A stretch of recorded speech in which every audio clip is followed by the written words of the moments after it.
get pricey. Let the fact is we don't play. Get down with Jay Pricey. Break it down this MMA. Make money all time. Monumental minded autistic. Manifestation means action. It makes martial arts work like sex.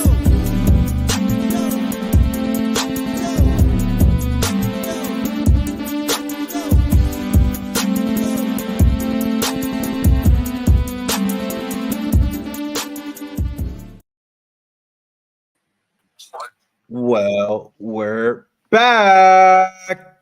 Tuesday night, Dana White Contender Series, week 2. They should really call this the redemption week. We'll get into it, but man, definitely a crazy type of card. A lot of these fighters have either been on the Dana White Contender Series before in different organizations that have been in a lot of regional scene champions on this card. I'm actually really excited for this card. This is probably way better than last week's card, to be honest with you. Hence why we're going live over on YouTube. But Preston, back on the live streams. Yeah. Talking head shirt. How you feeling? I do. I'm doing great, Billy. Doing great. No boxing this week, so decided to make an appearance here. The fellas. I'm sure Mills will join and some of the other guys. And I had to make the appearance. I heard we were replicated. Last I heard, we've been here for 6.5 years. March 2018, I met Jeff Slaughter for Pub Sports Radio. I don't know what we're talking about anymore with duplication this, replicated that. From what I know, Pub Sports Radio is about 2 things: make money, have fun. We're here every week. We're doing that every week. Shout to everyone in the chat. Love you all. And we're just going to keep doing what we always do. So had to make the appearance after the sesh. Yeah, I mean, Pub definitely was really rare with you and Jeff for the longest of time. So hopefully we've done a good job of trying to curate the original message of the company of a bunch of friends having fun gambling and giving out good information content for free for our viewers. And that's what we're going to try to do here on this Dana White Contender Series card here. We're going to try to go over the card and we'll give out my notes, and then it will be interesting to see how the rest of the panel members, as they filter in throughout the night, are either on or against me. I know Danny and Joey are heavily on one of my favorite plays tonight, so it should be a very interesting type of card. But big show. Without further ado, let's get into this Dana White Contender Series breakdown prior to the episode of fighters and props to watch here. First fight of the night. That's the main event, by the way. First fight of the night is taking place in the Bantamweight division here. And we have Billy Brand versus Cody Haddon. And to be honest with you, it's so ironic how we are starting off the first fight of the night with Cody Haddon, who is actually the Hex Bantamweight champion. If you guys joined us on the live stream Saturday, I lost money on the Flyweight Hex champion in Stuart Nickel. He got submitted in the first round. Mills tried to tell me Jesus Aguilar. So I do have a sour taste in my mouth with the Hex organization. There's 3 big organizations in Australia. It's External MMA. I forget the other one. And then it's the Hex organization. And the Hex one has the sour cognitive of a little bit more rigged fights, easier competition. So I do have a little bit of hesitancy with him, but he's been on a 4-fight win streak with really good experience, considering he's only a 25-year-old bantamweight. His lone career loss in his career came to Steve Erceg in his second pro career fight. When you look at Billy Brand, on the other hand, he is coming from Uriah Faber's A1 Combat Series. He's been on a 4-fight win streak over there in that promotion. His only pro loss came to Peyton Halibut. Brand has a high-volume Muay Thai base. His level of competition, though, in his wins kind of leaves a little bit left to be desired. 28-year-old bantamweight, only 5-1 pro record here. I actually think Cody Haddon wins this fight by decision, but this is a greasy ass fight. This is what I thought last week's Anton Ho and Loner Kavanaugh's fight was going to be. I thought it was going to be a greasy decision with 2 high caliber fighters, but man, I wish Billy Brand wasn't that big of an underdog because this line originally opened up kind of where Billy Brand was a short favorite. Then it went towards a pick'em, and then the public, or I should say the MMA bros that did their early research really slammed the Cody Haddon line to the point where it went from all the way up to minus 196 about like Saturday to Sunday. The bookies were taking heavy steam on it. And then the line kind of went back down here as we're getting right before the fight. Seeing around 166s. I'm seeing some 170s, some 175s across the board. So it's a very generous price tag for either side to be on. I'm going to lean with Cody Haddon by decision, but I'm a little bit hesitant of making a bet on it. Maybe our next panel guest here, Joey. Any thoughts on this Billy Brand versus Cody Haddon fight? I actually do got Cody Haddon in a couple parlays, but one thing I also sprinkled was his submission prop at plus 450. In the amateurs, he was submitting cats left and right. So I think he's the more well-rounded guy. If he gets a takedown, which he does tend to try to go for, it wouldn't shock me by any means if he's going to be live for a submission. You know what's crazy, bro? How do they have the odds for the Dana White Contender Series on ESPN Bet, and I'm actually on the book right now, and I cannot find them. It's fucking ridiculous.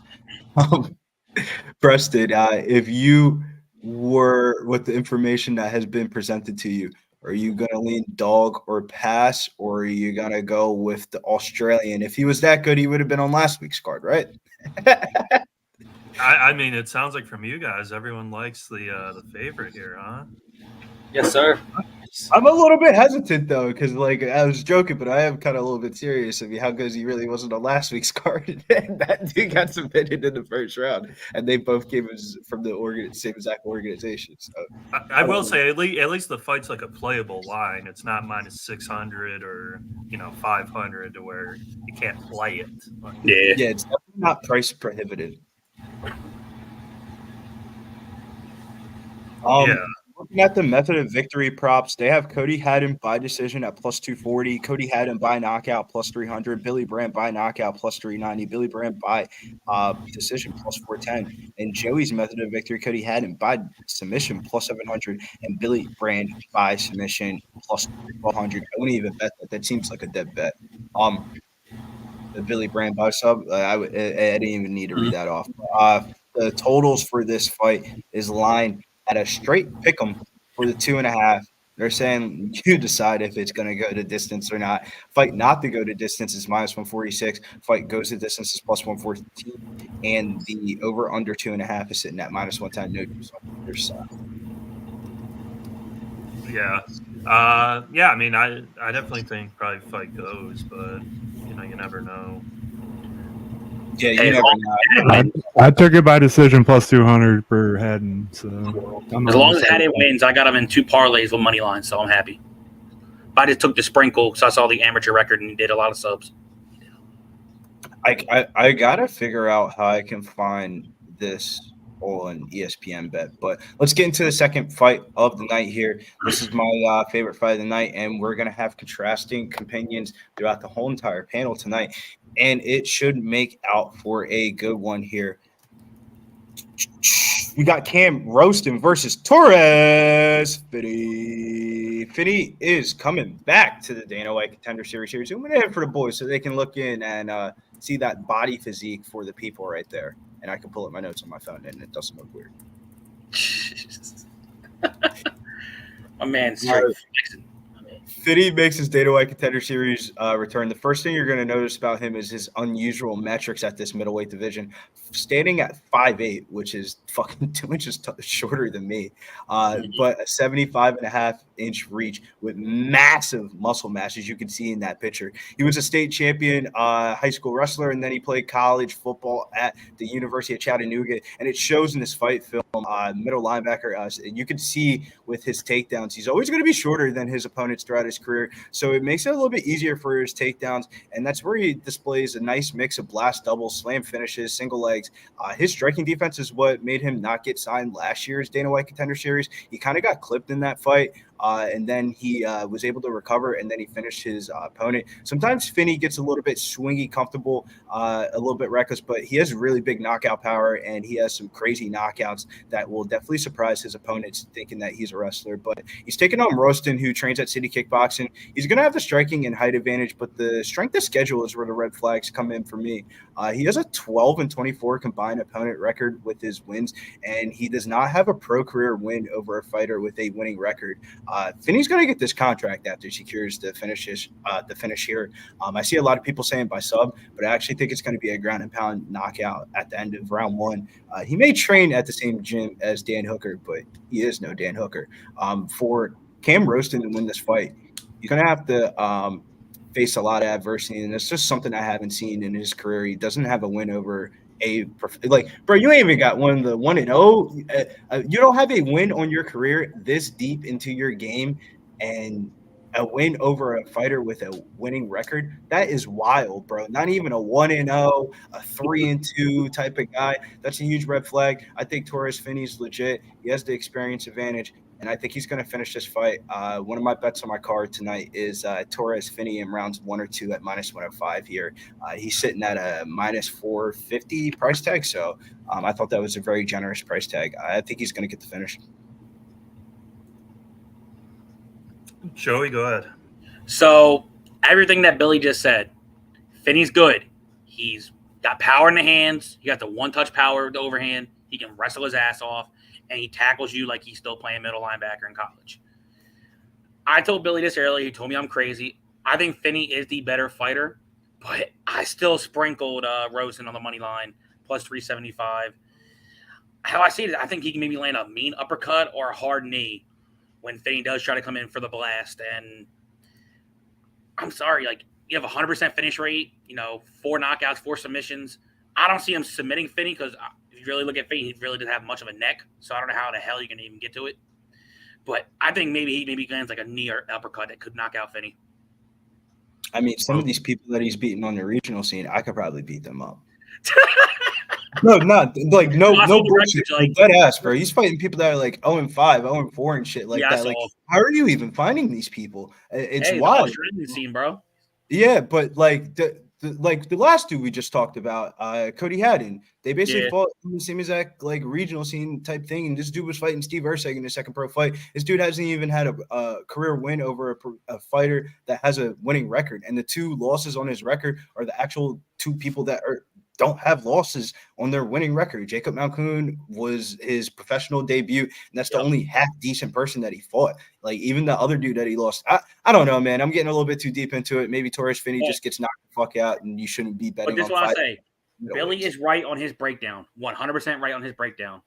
But when I see that kind of size difference in a guy that does train with good strikers like Adesanya, Dan Hooker, and everyone else in Australia, I'm going to take a little sprinkle. May I look like a fool for doing it as a straight? I just might. I didn't put too much on it, but Finney's probably the preferred play. I'm going to take a little sprinky dink on the dog.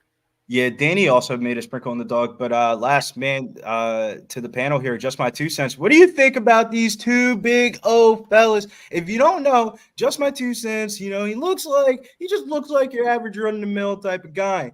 But in reality, you see the guy in fucking person, you're going to be looking at him to him like, okay, Kane. Okay, King, you 6'7". I didn't know you was that tall. How do you feel about here Torrez Finney being a 5'8" middleweight with a 75.5 reach? Well, first and foremost, shout out to all you boys, man. Shout out to the whole goddamn pub. Damn glad to be here. Second week of Contender series. Yeah, what's going on? Dude, this fight, I got nothing on this one here, really. Well, no, that's not true. I have like a long shot parlay that has Finney in it. My prediction, I guess, will be Finney by knockout, but I do get the Rowston side. Like, with the size difference, if he ducks down to throw like an overhand, he could catch a knee for real. So it's the pick will be Finney. I don't blame anyone for taking the dog shot on Rowston, but yeah, the pick will be Finney by knockout.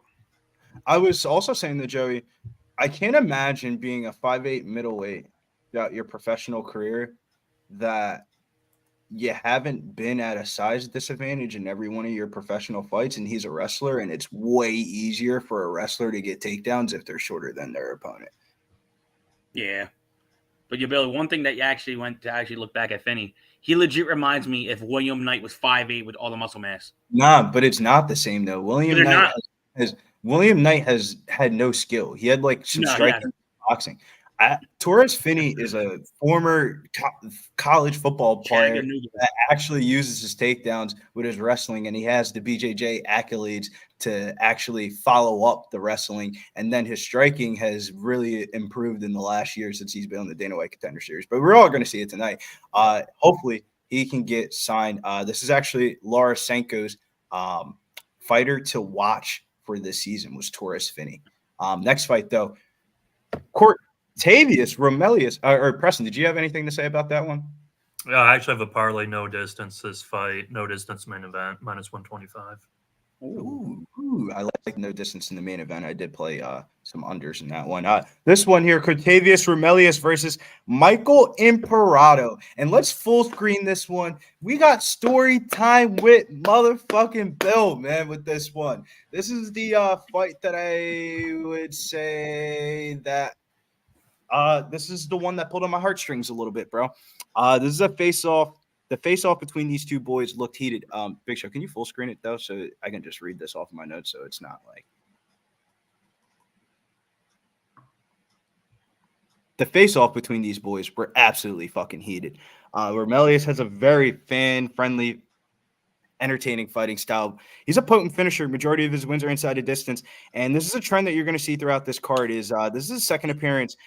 Fighters on the card have a lot of the fighters on the card tonight are making their second appearance, but I don't think he should be this big of a favorite, man. Imperato's the better grappler. It's just his striking defense. Dana's rarely looking to sign 34-year-olds, but in the Dana White looking for a fight episode when he went to the Toronto card, the regional scene event before UFC was down there, Imperato got the finish over his opponent. He was a plus 500 underdog. He got a first round submission, rear naked choke, and he grabbed the mic. And the story about Imperato was he was signed to the UFC in 2014. And before he made his UFC debut, he actually got cut from the promotion for non-fighting purpose reasons. Something with like social media came up, and he never got his chance inside the UFC. Dana was there in attendance that night that he was a plus 500 underdog. He was able to secure the first round submission on his opponent. Very similar fighting style to Romelius. He got the submission and he grabbed the mic and he says, "Dana, I know you probably don't remember me, but you signed me over about a decade ago. I don't know if you believe in second chances, but I do. Just give me one more chance, man. Give me one more chance." And Dana was sitting cage side and he said, "You got it." It was like a very emotional moment. Dana was like hugging his daughter and stuff like that. And he's getting a dude that fought on the Dana White Contender Series last year that Dana was basically used him as a jobber role when Tavares lost to Siri Sidi in the Dana White Contender Series last year. It was a controversial knockout where they bought on Tavares on the last week of the season, and he fought Romelius, and those two boys kind of got into a heated exchange on the weigh-ins. And then when they got into their fight, man, Tavares absolutely smoked this dude in like fucking 45 seconds. So seeing him at a minus 500 price tag, I think it's too high of a price tag. I bet the under 1.5 at minus 180, and I think Michael Imperato is going to get a submission here, and he's going to get signed. Call me crazy. 2 cents. Go ahead. Well, I was going to say I don't have too strong of an opinion on this one, honestly, but the pick is Romious. I don't have an incredibly like prolific breakdown or anything. I just think there's a reason they brought him back. They must think that he's at least worthy of another chance, and I just think he gets it done. But I don't really have like a strong read what the method's going to be or anything like that. But yeah, I think not like it's a setup, but I feel like there's a reason they brought him back, and I think he gets it done. So give me Cortavious Romious here. Joey T. Billy, I'm gonna say you're wrong, sir. I do got Mr. Romelius in this matchup. I got him in a 2-leg parlay with Haddon at plus 105 for 0.2 units, and I also got him in the 4-leg at plus as one of my second legs as a plus 275 parlay, which we'll go over the 2 picks throughout the fight. But Yeah, I had to take my heart out of it and bet the under 1.5, but I think that's not a bad play either. That's really not a bad play either. Romious isn't my long shot, but yeah, that's about it. Pete, do you believe that fairy tales can come true? How crazy of a story is that he was signed to the UFC and a decade later he gets an opportunity to right the wrongs and win his Dana White Contender Series contract? Yeah, I mean, he wants that 12,000 contract, baby. What he worked his whole life for. Nothing better than that. No, I'll tell you, I don't know who I would take here. Under, to me, under makes sense for these fights. They're fighting for a job, so that makes all the sense in the world to me. No distance, obviously, but I'm sure that's juice to hell. But yeah, we'll see. I feel like usually when they bring the fighter back, that's who they want to win. So, if anything, I would side with the favorite, but they're so chalked, it's pretty hard to bet. That's why I bet the under 1.5. If the favorite wins, he probably wins by knockout. Why am I going to bet minus 500? And I think Imperato is a 10 times better grappler, like pure BJJ. Like he's a BJJ black belt, 34 years old. He just got a nasty fucking sub at plus 500, and now he's sitting around the same exact price tag again. I think it's going to be deja vu for one of these two Canadians. One of these two big Canadian dogs are going to cash tonight, and I don't know which one it's going to be.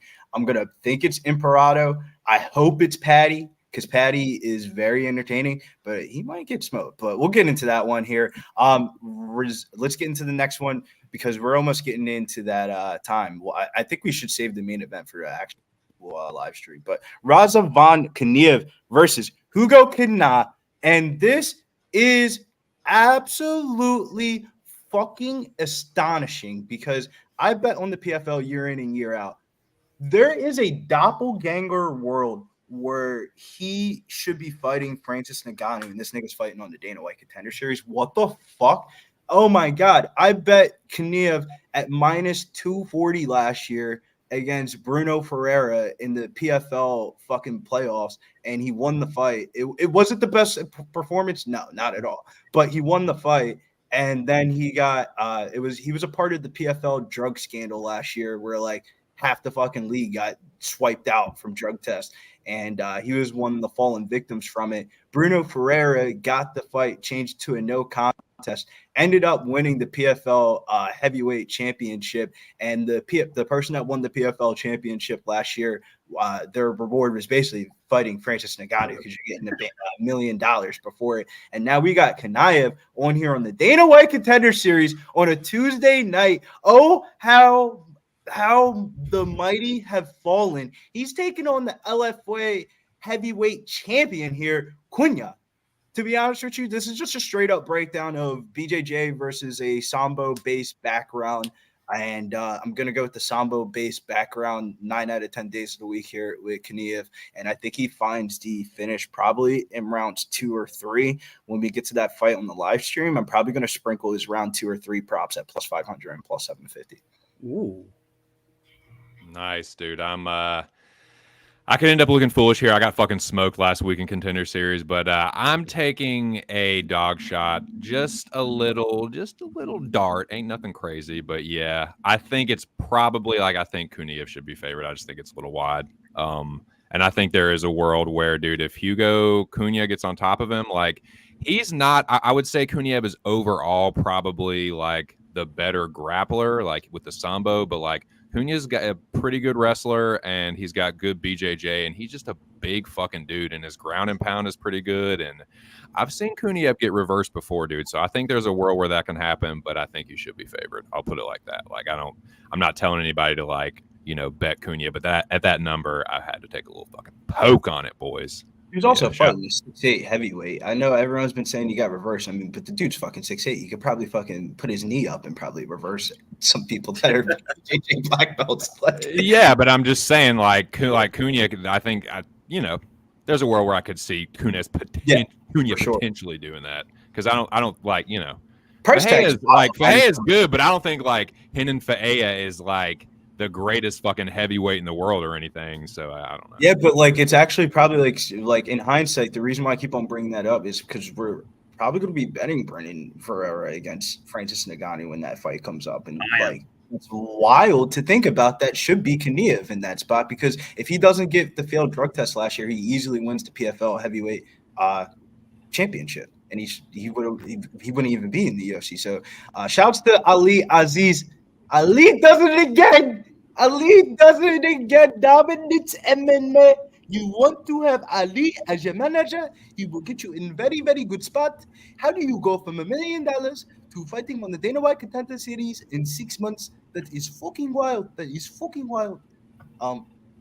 Anybody got any props for this one? Because I do think the price tag is a little bit wild with the plus 400, but this dude should be fighting for $1 million against Francis Ngannou right now. It's wild to me. I think if you're gonna, regardless of the PFL stuff, I think if you're gonna have props, it's definitely gonna be on the Kuniev side. Like with Cunha, like anything you would want, if you even think that he has a chance, like everything's baked into the money line. So props, if you're gonna take props, is probably on the Russian. But interested to hear what y'all think. Yeah, I was just gonna say with Billy, am I gonna get a Slurpee here, or what's going on here? What was that accent? I agree with Lauren. No. That was the Ali Aziz sly ball management. Him and Dana White got secret things they're working on, but they're showing the previews here. We're saved the main event for the actual live stream. That was the breakdown of the fights before we get into the first banger of the night here of Billy Brand versus Cody Haddon. Right, actually, this is one of those ones I had to discipline myself, and I had to really stay off. I think Cody Haddon wins. We're rooting for Cody Haddon to win. I just couldn't put my money on it. After what happened last week, dude, I thought that kid Stuart Nickel was the best kid from the Hex organization, and he got submitted in 45 seconds as a BJJ black belt. I'm good. If you fought the Hex organization, y'all was right. I was fucking wrong. They're probably fucking trash. If you fought in the Hex organization, you should have been probably an external MMA. But he did fight Steve Erceg, his second pro fight, so we'll see how it goes. Yeah, he fought Steve Erceg, and he didn't look too terrible in it, honestly. Like, he was kind of cracking him. And yeah, I mean, Haddon, I think he's the better overall fighter. You know what I mean? Like, I think he's the better grappler. But I think it's close on the feet. So, like, again, I don't hate anyone taking a shot on Billy Brand. I think the line seems, I did a little bit of tape. The line seems kind of like appropriate. But yeah, give me Haddon is in the 5-legger. So I'm on Haddon. I think if he needs to go to the grappling, he can. And for that reason, I give him the edge. Yeah, I also got Haddon as well. I got him in a 2-leg. That's with Romelius, and then I have him in a 4-leg with who the winner in the main event. But I also did sprinkle Haddon by submission, because in the amateur scene, he was submitting cats left and right. And he may be the better overall wrestler, grappler, because his opponent is a good kickboxer, good Muay Thai striker. So maybe if he needs to make it a lot easier, he can get the takedowns, maybe get some control. If you do get it on your bet book, maybe sub decision prop. So yeah, but I just sprinkled the submission at plus 450. I don't blame me. I'm just really nervous, man.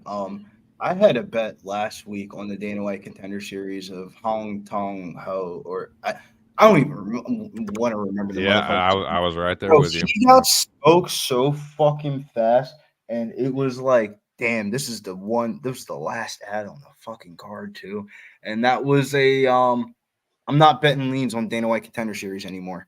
Like for real. Like Antoine Ho got you a little shook. Yeah, that got me shook. I'm not betting leans on the Dana White Contender Series anymore. The only reason why they caught me this week is because I'm already I would say 70% of the people that are fighting on this card are already in my fighter archives. So I've already had, like I was telling you about Kuniev, I've had bets on him throughout so many cards throughout the years, because he used to fight in Khabib's organization, Eagle FC, when that was a thing. And that's the reason why he wasn't in the UFC, because he was getting paid like triple the fucking amount in Eagle FC to be the heavyweight champion. But that's not a organization anymore. The word on the street is Khabib ain't got the same bread that he once used to. But maybe taxes. I ain't watching motherfuckers' pockets, but that's just what I heard. Billy, let me interject real quick. Shout to 218 people live watching right now. If you guys could, please hit the like button. Subscribe if you are new. If you would like, become a member to Pub Sports Radio Gold membership, $9.99 a month. Let me touch on Von Polo. Von Polo, no boxing match this week. The fight got postponed. It's going to be Jack Catterall versus Pro Gray. That fight's not happening. We'll be back next week. Doing Inoue. Inoue is a minus 5,000 favorite. He's going to knock out his opponent like he does every week. So we're gonna find value somehow. But shout out all 213 watching here on Pub Sports Radio. Yeah, man. Yes. They asked us to go live for the Dana White Contender Series. We were thinking about it. We were thinking about doing spaces, but in reality, we kind of went back into history. And these are the nights that get circled fucking 4 or 5 years later from now, where we watch Kyle Barallo all here on stream, and now he's main eventing 4 years later. That's what we mean. We've been doing this here at Pub for a little while now, so we got to definitely bring it back for the Dana White Contender Series. And I would say from last week's episode, they've done a better conservative effort of the episode doesn't seem as long as it once was. Like this fight card should end around 9:30, 9:45. Like, I remember when we used to do these, dude, that shit used to be going off at like 10:30, 11 o'clock. But now they have the Ultimate Fighter season finale that goes off at 10 o'clock tonight. So they're under time constraints here. Now they got the big bucks. Let's see what Yanni the Greek has. Yanni the Greek, I would say his UFC season has been word on the street pretty good, but his Dana White Contender Series has always been a fade. And he's got Billy Brand to win. Perfect, because we need Cody Haddon to win, and we're rooting for Cody Haddon to win. If you didn't have a Cody Haddon bet in, you should probably get one in now, right? Yep, about to kick it off. I mean, I kind of like that. I like an expeditious card where they just get the fuck through it. You know, there's only 5 fights. There's going to be a little in between, but yeah, if they're going to speed it along, that's all the better. I have a addiction in sports betting of betting bad lower level events because they don't get the same exact ticket count and money. So the results are less like variant of like it's actually what you see that you capped. Like Dana White Contender Series fights aren't scripted like the UFC Johns. You can catch a couple lines that the bookies kind of let fall through the cracks where it's like they don't really, you know, it's a little bit off. I was going to say, speaking of that, I don't know if you saw Wang Kong open on DraftKings as a plus 200 underdog. Oh, dude. Yeah. I was, yeah, we're talking about that, how she was like, the line movement was fucking insane. Yeah. Like, I don't know how that happens, but very interesting. Yeah. It fucking happened quick. That's wild, dude. Tail of the tape, 28 versus the 25-year-old. Slight height advantage for Cody Haddon. Reach advantage for Cody Haddon by 3.5 inches.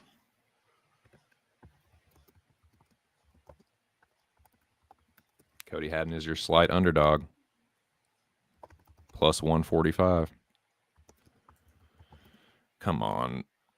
Australian dude. I can't remember his name. Or Billy Brand is your underdog. Haddon is the favorite. Excuse me. Come on, Haddon. There we go. Let's get started.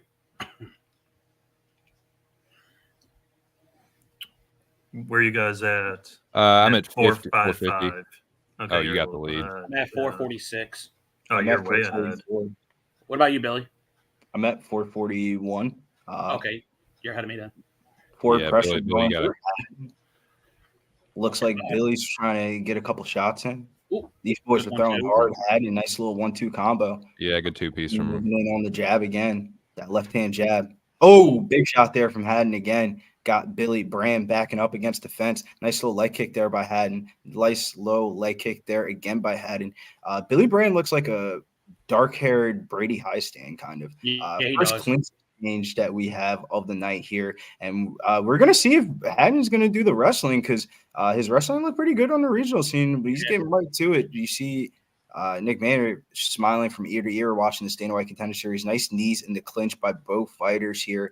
But look at Billy Brand, able to post off, get off of that, and takedown. Takedown was not successful there, and he's jabbing. Nice left-hand jabs. The left-hand jabs from Billy Brand look so nice. 1-2 combo there by Haddon lands. Nice head there from Billy Brand. Left-hand jab there. Nice little shot there from Haddon. And Haddon stuff.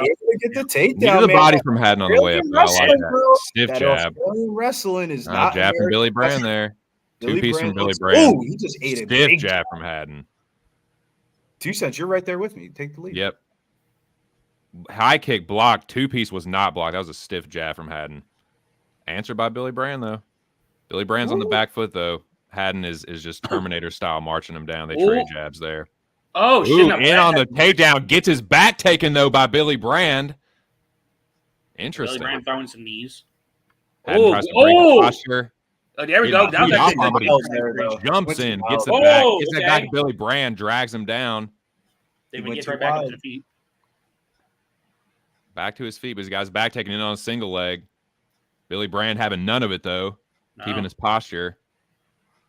There we go. They're back to space. Ooh, Billy Brand with a nice jab there. Damn, these guys are shades early. Yeah, Haddon with the Oh! Oh, he's down! Big fucking left hand by Bill Haddon. This could be it, boys. They're letting him fight. Holy shit. Wait. Oh, shit. Does he have the... No. Oh, I thought he had the submission for a second. Oh, shit. No. Holy shit. Big moment early from Haddon. Man. Just keep punching him. Oh, shit. Just keep fucking punching him. He'll give it up. What an idiot. Why would you go for the sub? He'll give up the ghost. Just keep punching him. No, God bless America. Haddon is all over this dude like fucking Steve. He has the neck. Get up. That's the chin. That's it. Yeah, boy. Let's go, Joey. It's the sub prop. We're fucking good. Yes, sir. No dice, Yanni.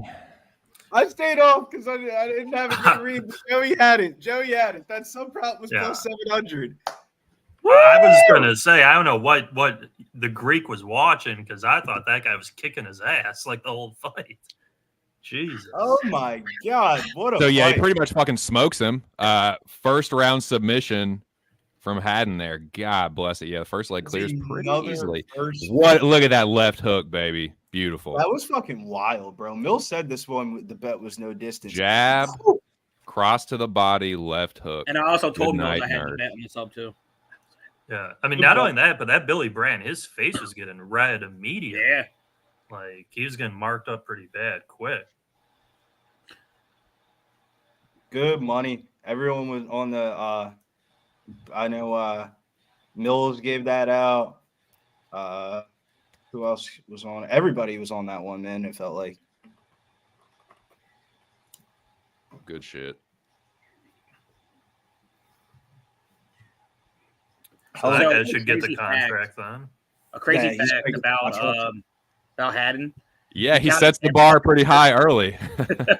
You count amateur career for Haddon, that's his 5th win by rear naked choke. I think Brand asked him what he got him with. That was nice, man. Nice little plus 700 sub prop. Man, I wish I had that on freaking Borgata. I wish I would have bet the. I forgot to play I wish I would have bet the my leans today. That was crazy.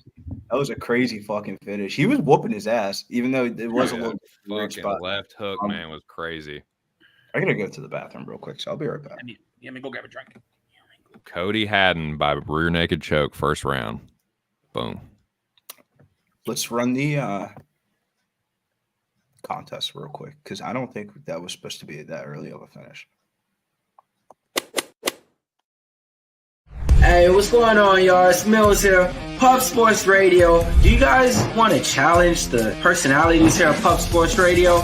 Do you guys think you're better than them at entering in your MMA predictions and picks? Would you want to get paid for it? $100? Here's how you do it, man. You sign up right here at the link below. It's just this easy. PubSportsRadio.com.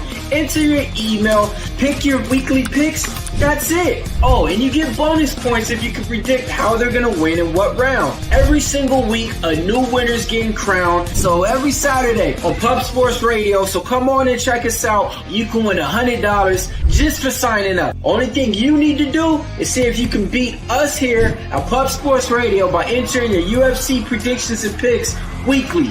Do it. I dare you. See you guys soon.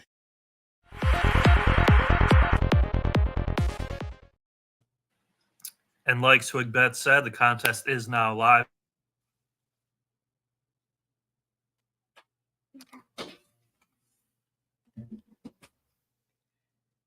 Those are the contests for Contender Series as well. Did not know that. Hey yo, is this the Cassius stream? What's up, buddy? Yeah, I think Is so. this the show that Best we come on? goddamn cash would scream out there, buddy. Is this the show that we come on and cash minus 150s for the bets that we give out? Oh yeah, brother. Let's go ahead and cash it, brother. Couldn't be here for the first fight. You know, I had to do an interview with the homie Richie Miranda, who was just locking up the interview. So got that out right now. He's gonna be fighting this Friday. So I'm here now, and I'm here to stay. So let's get paid. So Mills, I don't know if you saw your tweet. I also had Haddon by submission plus 450. Oh, I thought it was sub. Wait, you said who I said you sub. I said Haddon by sub at plus 450. Right. I seen. I'm watching I'm doing the interview, and I'm like, wait, yeah. And then I'm like, all right. And then I didn't even think about that bet, but I just seen my dude dominating and was like, yeah. I did see that tweet. I did see that. Count his amateur career. That's his 5th rear naked choke. Man, hell yeah, bro. Easy money. What happened to Preston? Nothing. Going back and forth. Oh, I came on, he left. What happened, bro? I ain't seen peace since odds days. No, I'm playing. Let's go, baby. That's how you want to start off the card out there, man. You know, yeah, this is the thing too on that. The line movement, yeah, it definitely was warranted. Opened up an underdog, closed as a favorite. My dudes put me on him, man. Seen him fight on Internal MMA or shit like that. The Canadian scene, they was bragging about this guy, man, for a while. So ever since he got that call up, all right. Let's go ahead and cash it, man. What we doing on this next fight?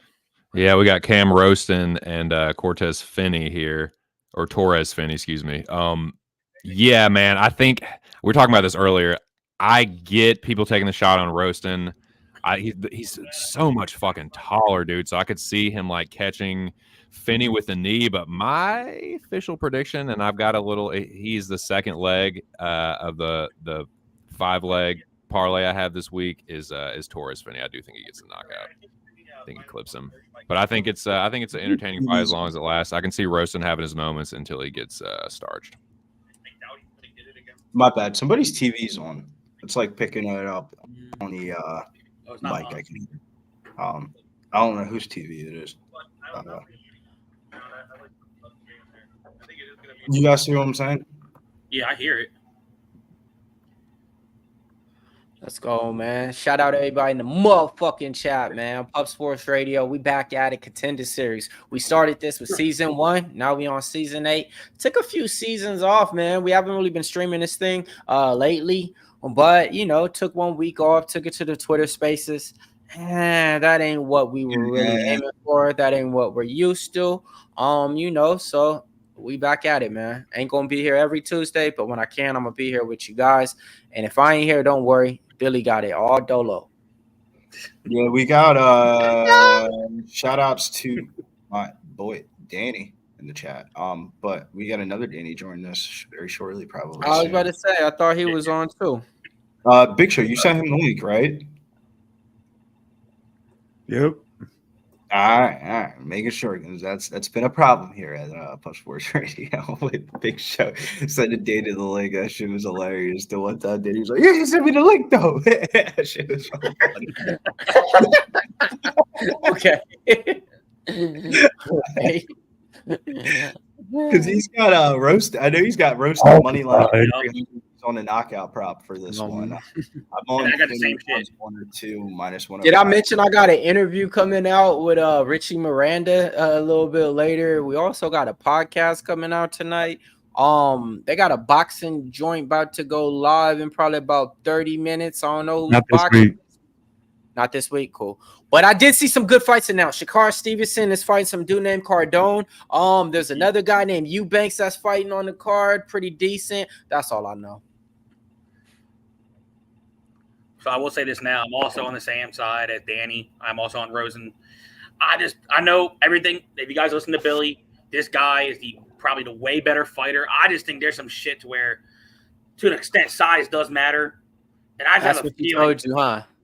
Oh, shut the But look, realistically, I think he could walk into an uppercut if he tries to lower his chin too low. I think he might get hit with a bad knee. Bad knee. So I took a little sprinkle on the money line and a little sprinkle on the KO prop. I don't blame you. I don't blame you, man. Because like he's got pretty good losses. Billy, what are you doing on this one, man? I got Torrez, Finney rounds 1 or 2 minus 105 here. What's the chat doing, man? I need the chat, man. I like some overs in this one, man. Hey, did that last fight get over 1.5? Somebody, I gave this play out or whatever. First round finish. See, I gave this play out, and then somebody countered it. Was like, I like the over 1.5. This was the move. You were like, this kind of reminds me of last week where everybody's on the. Yeah. That's what I was saying. The short, not going the distance. That's what I was saying. I was telling you from the beginning, like, I think both exciting fights gonna finish inside the distance. But when I gave out the play or whatever earlier today, somebody was like, I like over 1.5. And me, I'm like, 2 exciting fighters, bro. That's good. You already know who they both already fought. You know, we're not gonna say the same thing that every podcaster and predictor already did. But I definitely don't get round props though.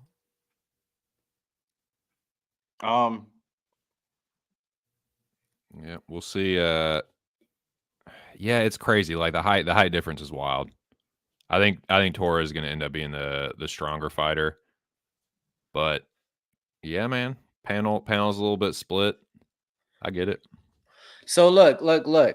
If you're watching right now, if you guys are new to this channel, man, Pub Sports Radio is one thing that we ain't new about, and that's making money. If you guys like making money, and if you guys want to get one of the best soccer cappers, gamblers that I know back out here to give out some picks and shit, we need Slaughter back. You know what I mean? Slaughter's like 9-0 since soccer started last week. Slaughter's the owner of Pub Sports Radio. He just sits back and gambles and gambles and gambles. If y'all like making money, this the channel, this the network, this what y'all need to do. Like and subscribe. Ain't nothing new. So we got conflicting opinions on the panel and throughout Pub Sports Radio for this one, and it is a banger type of fight here. Danny and Joey are on Cam Rowston by knockout plus 900, and the money line at plus 300 there. I'm on the other side with Torrez Finney. Same. Oh, it's a little bit. It's me and 2 cents on the side of Torrez Finney. So it's a little bit nerve-wracking in my opinion, because you would battleground fight, dude. It is, man. It's definitely excited for this one, man.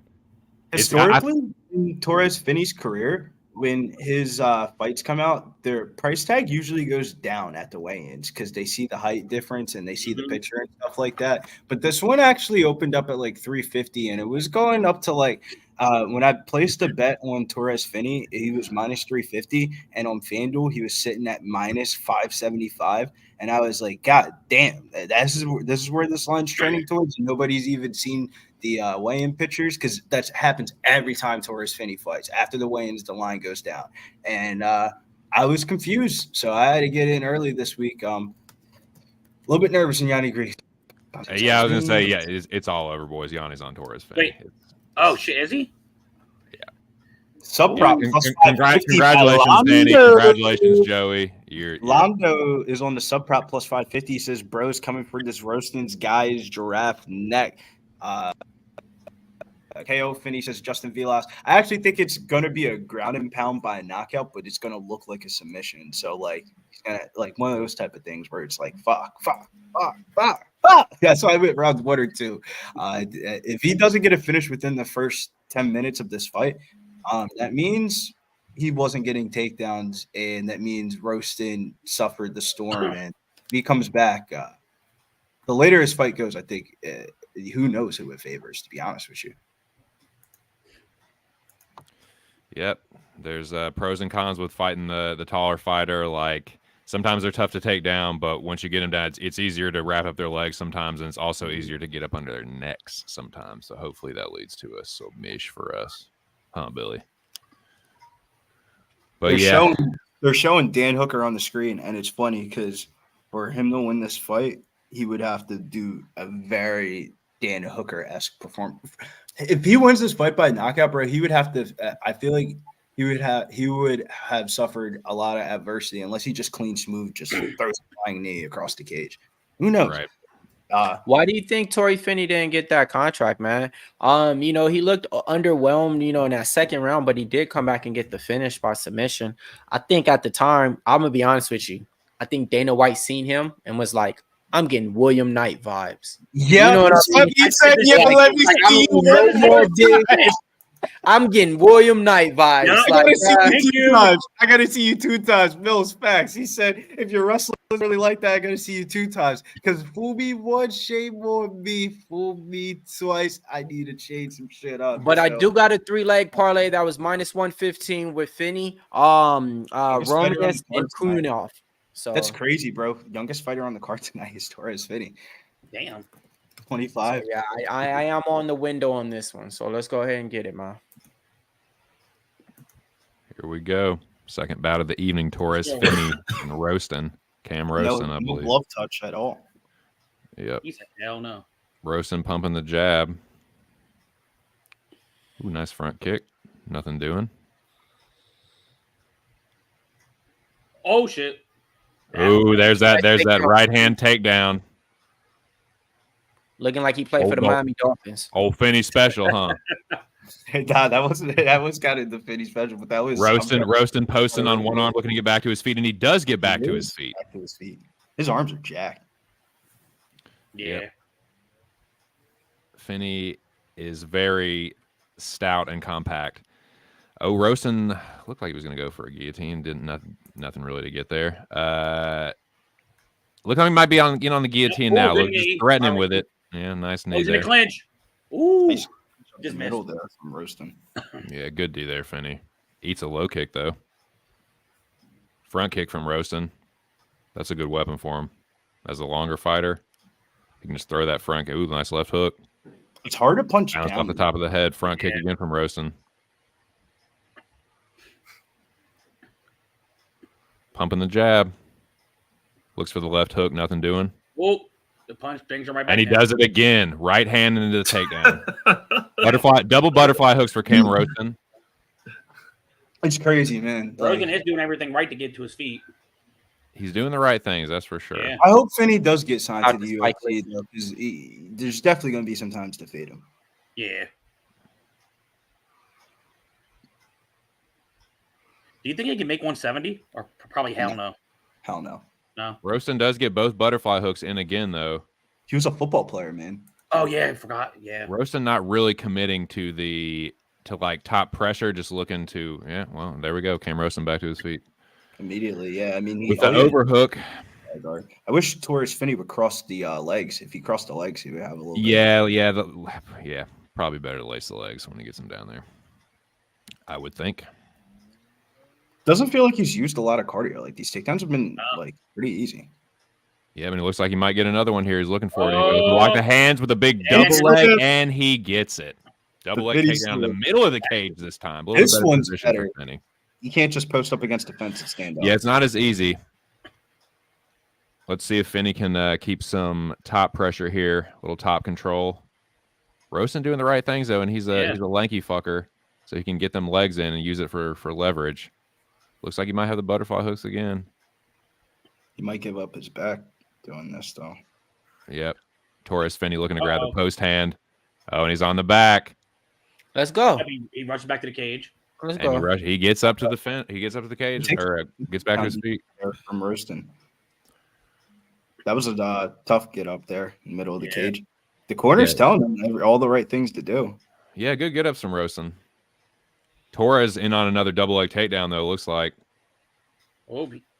Nope. Oh, shit. He is using a lot of energy for this one, but he does get it. But that's his style of takedowns. He's used to those. Here's the ground and pound. Pretty heavy ground and pound from Torrez. Punch the shit out. Somebody's bleeding.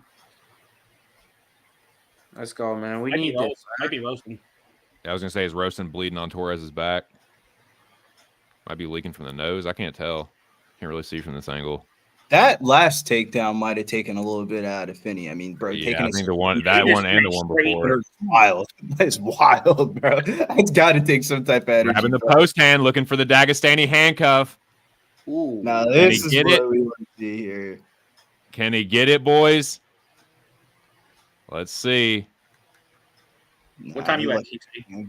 I got 58, 57. Okay, I'm with you. Okay, cool.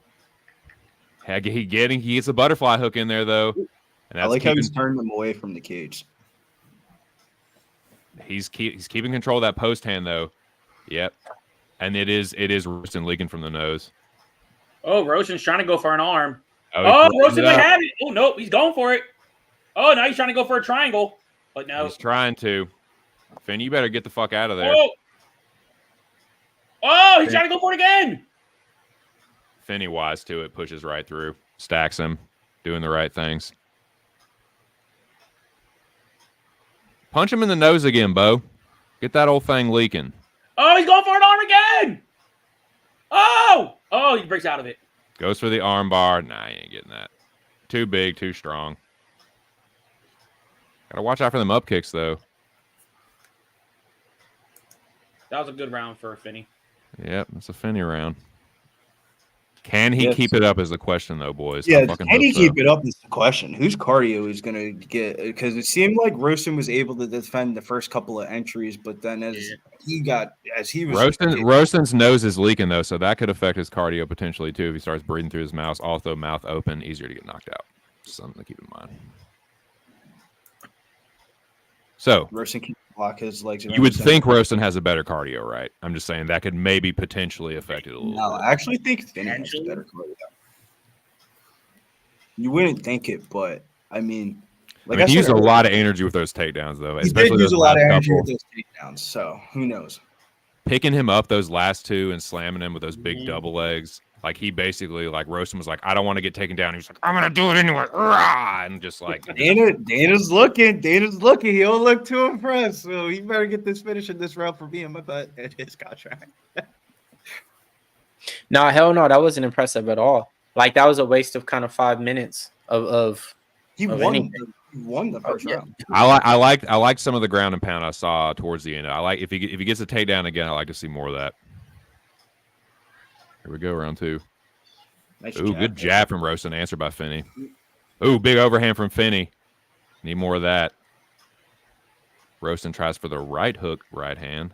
Left hand, excuse me. Overhand misses for Finney. Yeah, it's a good front kick. Damn, you gotta see that shit coming. And he posts this time. Does not get taken down. I like how Finney switched it up and hit him with the left hand and went for a takedown. Yeah, he sure did. Good ankle pick. Nice takedown. Yeah. Laced the ankle picked that. Yeah, just snatched it. He needs to get towards the back. He's doing a good job of controlling the dude's hips, but he's Mm-hmm. In on it again. Yeah.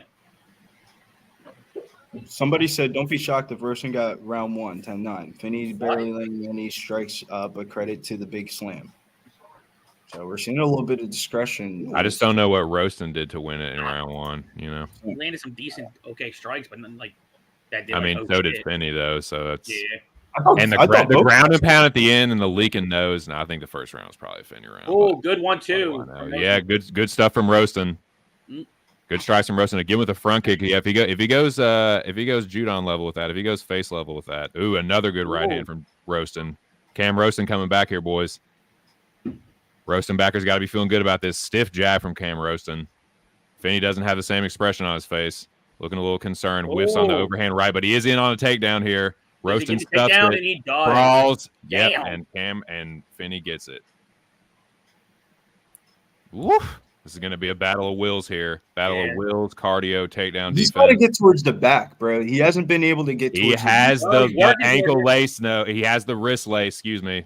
Got that Dagestani handcuff. He's got one hook in. Yep. This is not good for Cam Rowston. That is a big fucking dude on top of you. There you go. Trying to work his way up. Here we go. Rowston trying to work his way back. Tries to post, nothing doing. Finney is really looking to get wrist control on the far side here and starting to land some ground and pound. Yeah, I like that far control wrist. Everything that he's been doing is effective. It's just not the most impressive. Not the most impressive, but it is effective. It's been, I mean, he's again, I don't know. Rowston was doing some good work on the feet, but. Oh, yep. There we go. Oh, hard right hand from Cam Rowston and a knee up the middle. Oh, hard right hand from Finney. Another one. They're going after it, boys. Cam didn't like that one. He put his head down immediately. Turned into a banger, and he gets taken down again. Another ankle pick. Now we're in front of Finney's corner. Let's see if his corner can tell him to get towards this dude's back. Because it looks like he's starting to decline in cardio a little bit here. Yeah, suck this dude's hips away from the fence, man. Get him flattened out, Bo. Smash his goddamn skull in. Yeah, control that fucking wrist. Oh, Finney's towards the back. Rowston getting back to his feet. Yeah, up to a knee, and he's up to his feet. Good get-ups from Cam Rowston. Yeah, Cam Rowston, good get-ups, man. He's fighting well, man. He's giving Finney a bit of a pacing when they're in space, and he's getting back to his feet. He's got to watch out for these big hands back from Finney. Big punches from Torrez Finney. No, and that he's ankle on a pick takedown, and another ankle pick. Rinse and repeat. That one crosses the legs. Thank you, cornerman, for telling him to cross the dude's legs so he can get towards the back here. And throws him back to his feet, though. I don't think I'm going to get this prop here. Yeah, Rowston's RIP underbetters. He's been defensively sound tonight, but I thought he was going to give up Good his uppercut from Rowston. Good knee. knee. The big uppercut. In the pocket. Oh, good up kick from Rowston. Yeah, I'm telling you, if he goes to the head with that. Oh, that overhand. Oh, good overhand from Finney. From Finney, too. Oh, Finney smiling at him.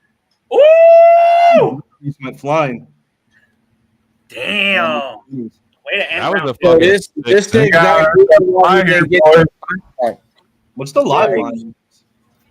Finney's gas. What's the live line on this? setting Tuesday night on fire, huh? Everybody smash the like button. Man, yo, Rowston they rubbing Finney's arms. They're like, yo, man, your arm's good, bro? Hell no. Like, that's the thing, man. Like Dana White, they knew what they saw, man. They knew what they saw. Like, nothing's gonna. Preston, how many jabs do you think this dude could do in 5 minutes?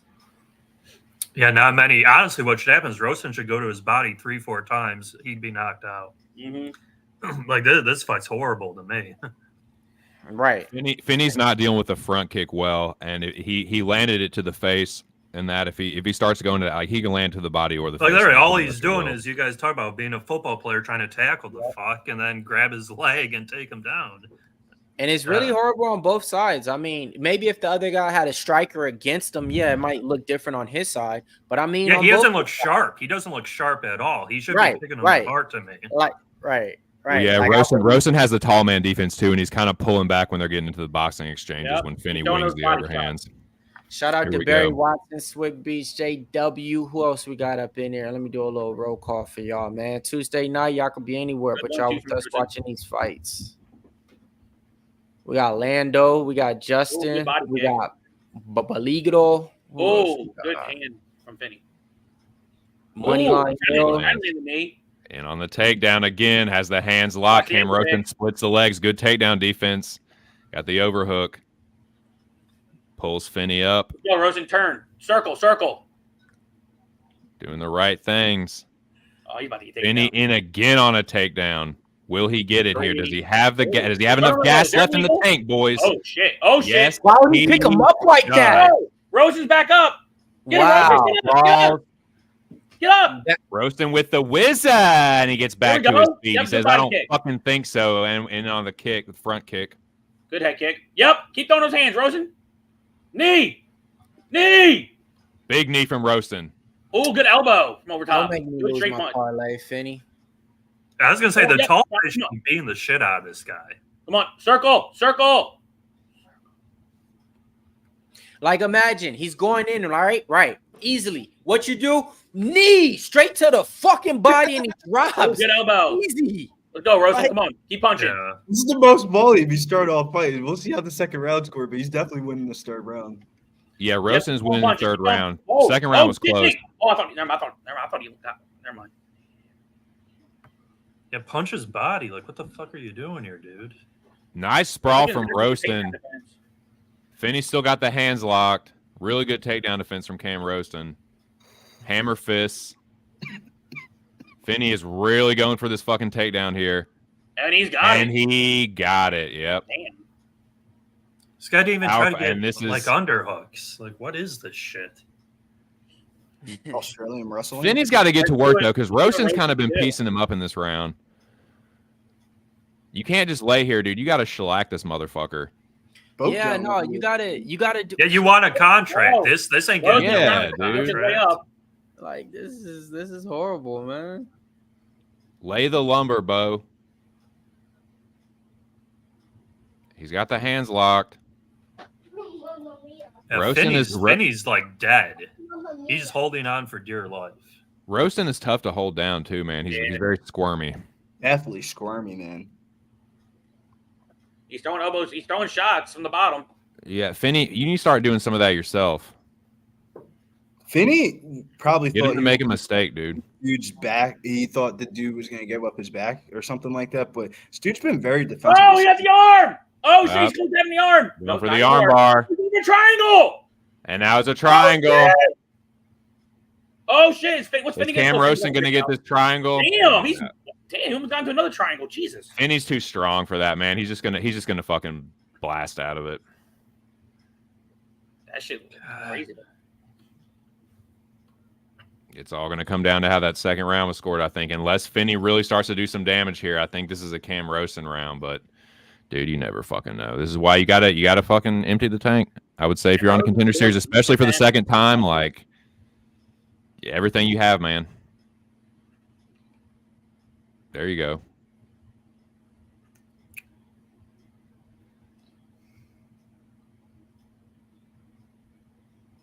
Oh my goodness! Almost More of that power punch. He's as strong as shit as JW. I mean, this dude is a really good kickboxer. So Yeah. I mean, dude, you can make an argument. He wasn't even looking at good. Look like he's having good grappling offense though, doing attempts up. I think if he wasn't a lot of control time, and there was some ground. I would say here's some heavy ground and pound from Torrez Finney. That's not just control. That's a little damage there. I mean, he might have won back this round. The last 2.5 minutes. Keyword: little damage. He needs more. That's what I'm saying. He needs more of this, man. He needs to empty the fucking tank. Like, no, you got 30 seconds, dude. Finney won the fight. Finney won the fight. Yeah, I just don't think he'll get signed.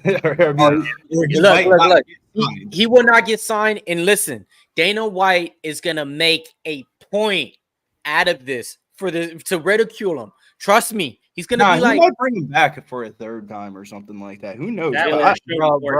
Bro, ain't nobody bringing Torrez Finney back for nothing. Nothing, bro. Not even. Oh, he eats a knee from Cam Rowston and an elbow and a spinning back fist. Dangerous with 10 seconds left. Woo. Honestly, if this was a fight in the regular UFC, some judges would give it to the guy who just lost. Yeah. Well, it's not set in stone yet of who the fuck. It's really not, man. The second round was really close. You can make an argument that Rowston won the third round too. I think the first round was a Torrez Finney round, but I mean, yeah, and the third too, maybe. Honestly, I don't know. I thought it's going to be a 29-20, probably a split decision, bro. I won't be surprised if it's split at all. I won't be surprised if Rowston wins it. Nothing will really surprise me here. What do y'all think in the chat, boys? Who won this fight? It's like I thought Rowston didn't even throw any damage in round 2. I mean, I agree with JW here. Like, exactly. I felt like he could have just grounded and pounded the shit out of him, and I don't know what he was doing. He's like holding him down. Yeah. He could have really put a stamp on that third round if he just started smashing him. He could have did that in any of these rounds if he just would have did ground and pound. The motherfucker didn't do no strikes on none of these takedowns. I mean, some credit has to be given to Rowston for that too, though, for just not letting him not really being held down. I'm with Barry Watson. I'm more impressed with Rowston.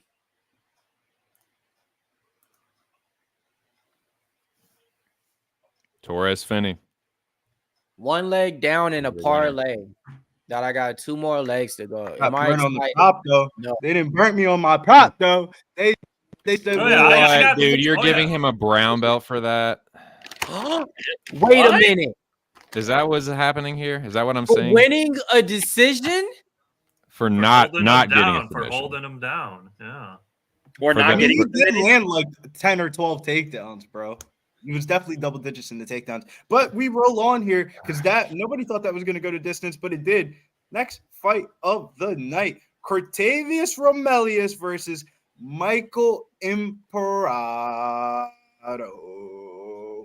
Now, this is a story all about how I went to dog shots. Your life got flipped. Really down.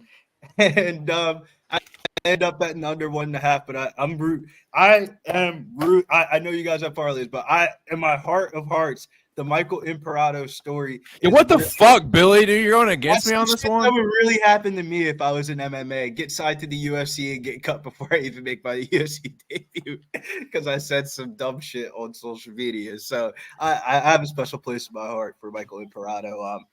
I think he's going to get the sub here, bro. I really do. But I'm on the under 1.5 here.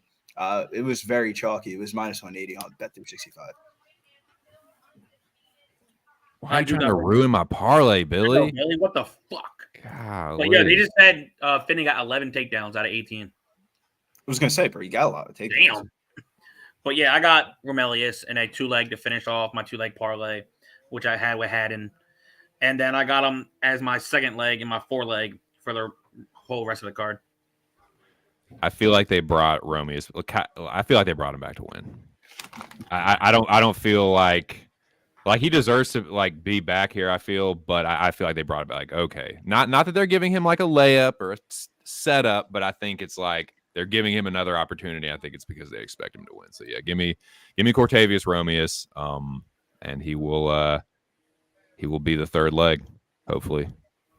But what are y'all doing in the chat? What's the action, boys? What's your best play, your best bet? Let us know. Man, that boy Finney Smith is bleeding though during the interview. Yeah, he was leaking, man. Dude, he was getting tuned a little bit by Rowston on the feet. Rowston has a good jab, good uppercut too.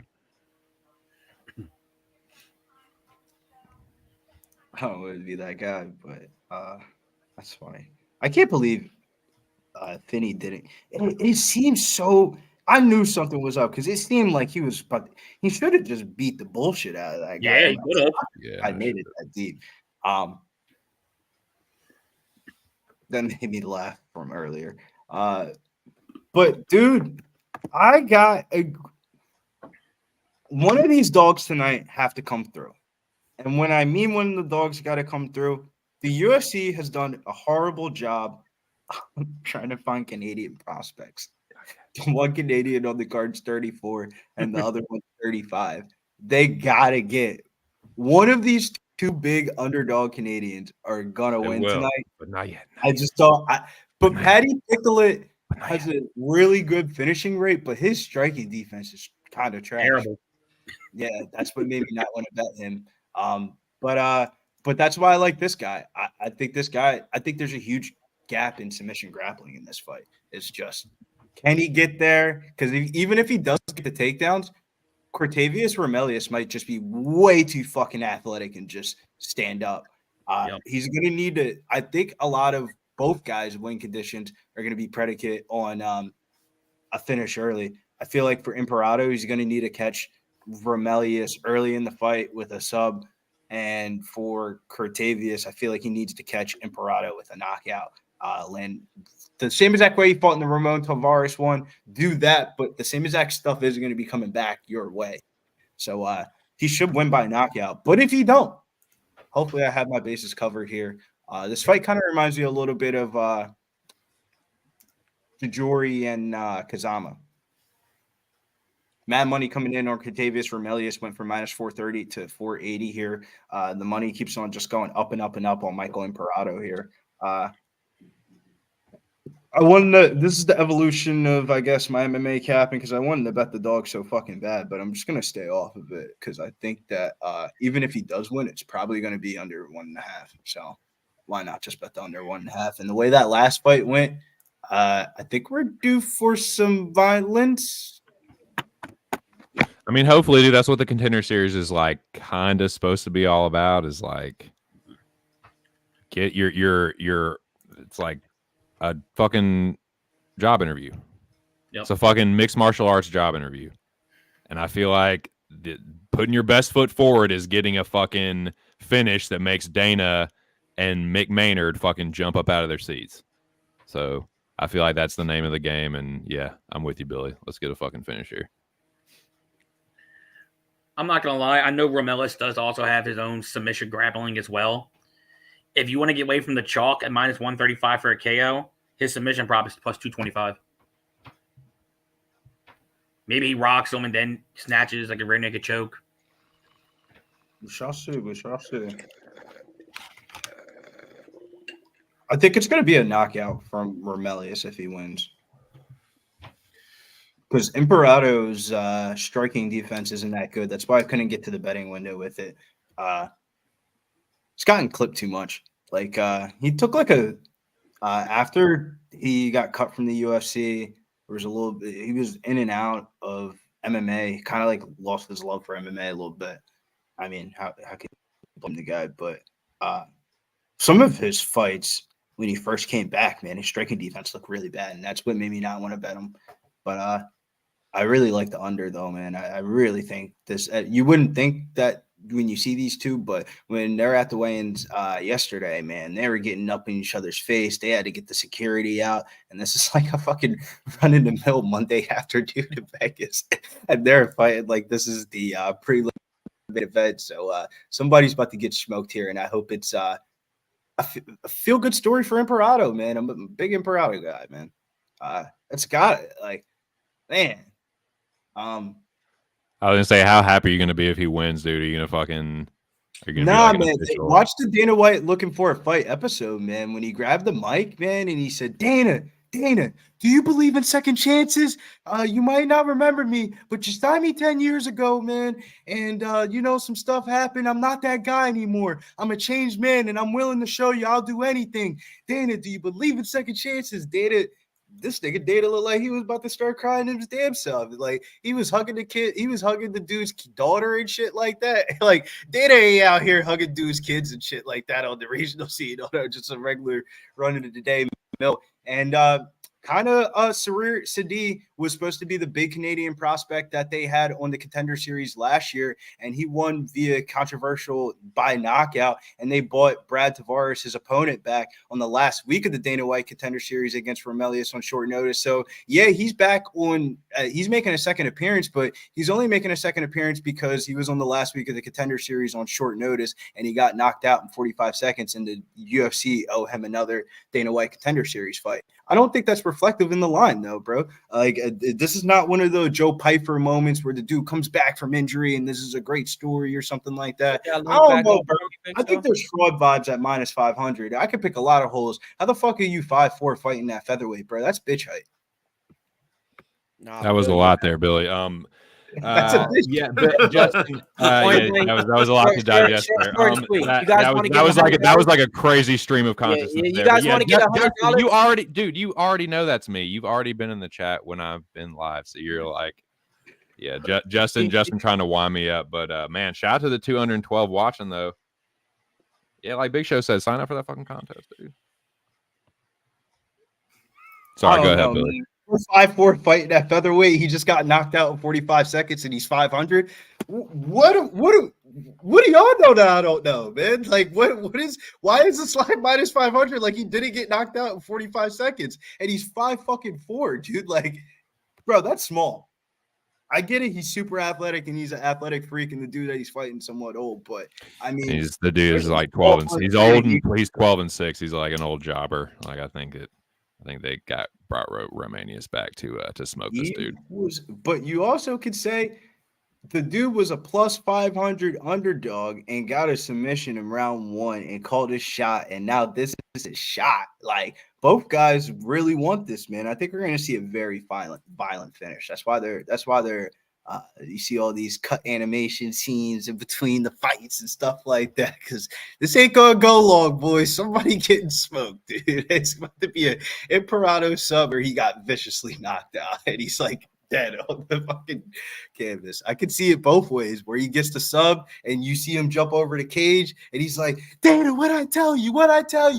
But I also see the sad side of it, where he's going in there with a straight and then he got clipped and just smooth knocked out. So I can see like both. God damn, who let Billy have the mic again? This is a goddamn betting stream. Let some other motherfuckers Nobody else is saying anything for it. All y'all got Joey.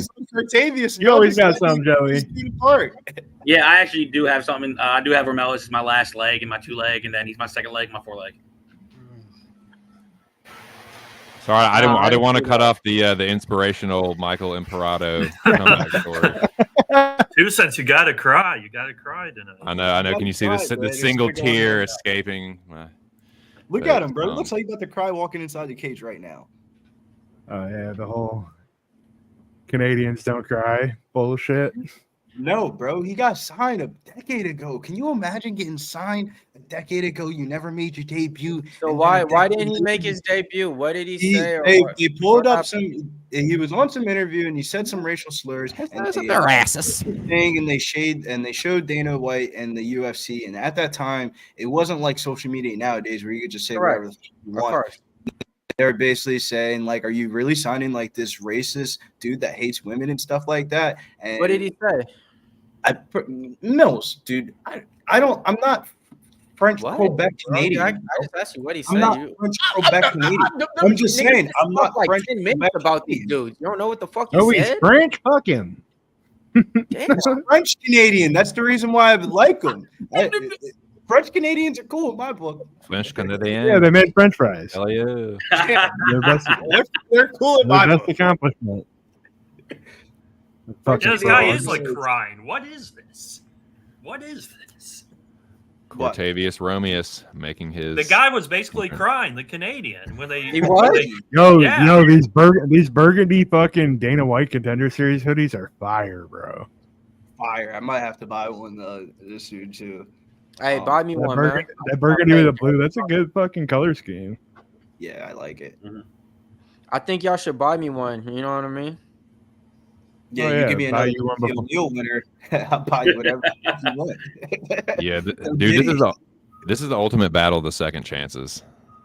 This is like, Romious getting his second Contender Series appearance. Like Billy was saying, Imperato was signed. He said, "Better ask us things," and then he, got scrapped. But he's back after all these years. Will the prodigal son return? Both guys are making a return, but it's not like they're pushing either guy. Like I get it. Romelius is the A side, but I mean, he's a minus 500 A side, man. Fuck, dude. Look at his family. They sweating like, damn. We got the knockout prop tickets. We hit the casino. Anybody like this to go the distance? Hey, I will tell y'all this. If you guys want to see a good interview, this is how I know about this guy, because Lou Betcha did one with him a long time ago after his viral knockout. So if y'all want to see a good interview on Cortavious Romious, check out Lou Betcha, man. He actually did an interview with him like a year ago. That's how I found out about him. Yeah, my tag team partner. Lou Betcha. Yeah. Hey W, that's why I don't think this goes too long. You got the Canadian French Quebec raises guy, and then the 5-4 vision. Just don't have this on TV. Hopefully, we're in for a show here, boys. See. Bro, look how small dude is. Oh, high kick from Romious already. Oh, Oh, and he's in on the left hand. Let's go. Man, you see the quickness from him? The Let's quickness is so big of a difference. Will speed kill. we may find out. go. I mean, it will. I mean, they used to do that drug a lot. So trust me, it will. So, I mean, I answer that. You're right. I set myself up for that one. Nice little leg kick there from Imperato. Oh, good kick from Romelius. Yeah, good body kick, Cortavious. Oh, Oh, Imperato and I'll take down stuff by Cortavious Romious. he's throwing. Threatens with a he just slung him off. He's like, bitch. Yeah, Romious looks much faster. Whoa, big right hand from Michael Imperato. Imperato with a big strike. Romious eats it though. Good counter left hand from Oh, Romious. good takedown. Imperato didn't like that. He basically Whoa! that pulls guard, tries to reverse. Holy Romious having none of shit. it, and he's back to his feet. He said, "I don't like that very much. Let's just Yeah, he said, get the fuck beat that." strike now." Here we go. Imperato's an awesome last name to have. Just Bro, thinking I'm about so, it, like I'm it's so very in on original. it. Like, I hope he wins this fight. I'm a big fan of him, man. It's a great French, story. Canadian, Italian. That's what would happen. Whoa! Ooh, knee from Romious. Oh, There we God! go, Big baby! into the body! Okay! Romious is hurt! Let's go. To the liver. Hey, get them in the liver. Oh, Kick stand him back in up the- if you don't want to get in his guard. Yo, stand Yeah, up. this is- Romelius, his corner should tell him Here to we stand go. up. He's in Imperato's guard. Got him on a body shot, though. Hurt bad. Ooh. Knee, front kick to the body. Yo, shout out to the Contender series for having that little instant highlight up there too. Yeah, I that was got cool. that up quick. Here we go. Cortavious Romious in Imperato's Yeah, but full this is guard. Stupid, man. This is stupid. You don't want to be. You don't want to be doing the jiu-jitsu shit. How many times do we Yep, see stand that? up. Stand up. Yeah, here we go. Stand Get up. up out of that. There we go. He is having none of that triangle / armbar attempt. They are back to the feet. I got 244. Oh, they're Cortavious swinging. Romious in on Oh, left he hand. landed it. Romious is rocked. Oh my god. God. Back to his feet. Good recoverability. Ooh. They are going hell for fucking broke. Lord have mercy. Was that a knockdown or a trip? I think it was a knockdown. I couldn't really tell from the camera angle. All I saw was him stumbling back. I saw a Yeah. flurry and then he stumbled backwards. Ooh, nice counter right hand from Imperato.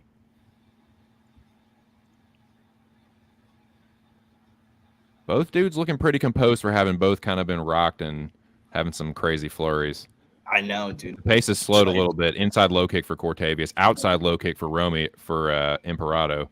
Lands a nice cross to the Ooh. body. Right hand and a Ooh. counter right hand for Bring it. Romious. Counter Oh, left shit. hook. They are trading blows, boys. Trading Shouts power to hands. Arthur Bond with the Oh, Port shit. 99 dono. He says, do you guys have Kuniev or Gustafsson with more or less significant strikes? I would say Gustafsson. Appreciate Man, it, you got to get Parker. back up. Imperato again just kind of pulled guard, and Romious is again in half guard. Sitting right here. Romious could go for some could use some GMP, Yeah, he has both arms. considering how close it's been on the feet. I don't like how they're getting gassed a little bit right now. I don't know. This under is getting a little bit sweaty. This under's getting sweaty, man. Yeah, Romious posture Stand up, up, brother. stand up, stand up. There we go. Let him up. All right, he's back to his feet. High kick blocked by Imperato. Oh, they're swinging. Looks Holy the counter. shit. Good uppercut by Romious.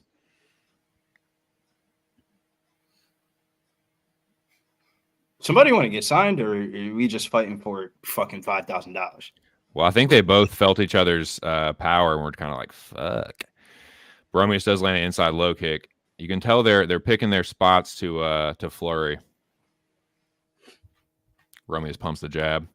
Good right hand by Imperato. It's a weird first round. Very much. Good body kick by Romious. Go to the body again, dude. You already heard him there. Ooh. Good left hook by Romious and a right hand.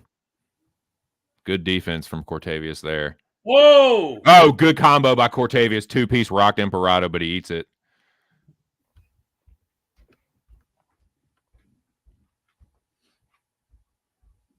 Imperato looks gassed. Waning seconds of round one. I feel like that was a good step in left hand by Romious. Yeah, I'm nervous. So, bro, I don't know about this under right now. I don't know if I got precast jitters because it looks like the fight feels like an under, but man, both guys have taken a kitchen sink of shots in that first round. Yeah, I mean, you got to give it to Romious. I'm sure the live. Yeah, shout out to Swig, man. Romious minus 620 is the live line, and that makes sense considering it hurt him. You know, I got minus 450 on FanDuel. It didn't change from the opener. Oh damn!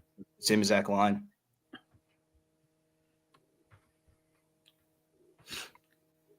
I mean, I guess it makes sense. It was a reasonably close round. I edged it to Cortavious to Romious. Construction companies or government? Some of the optic parts for I think Romulus won the round, but I mean it was a close, close round away. Imperato, but he did good work.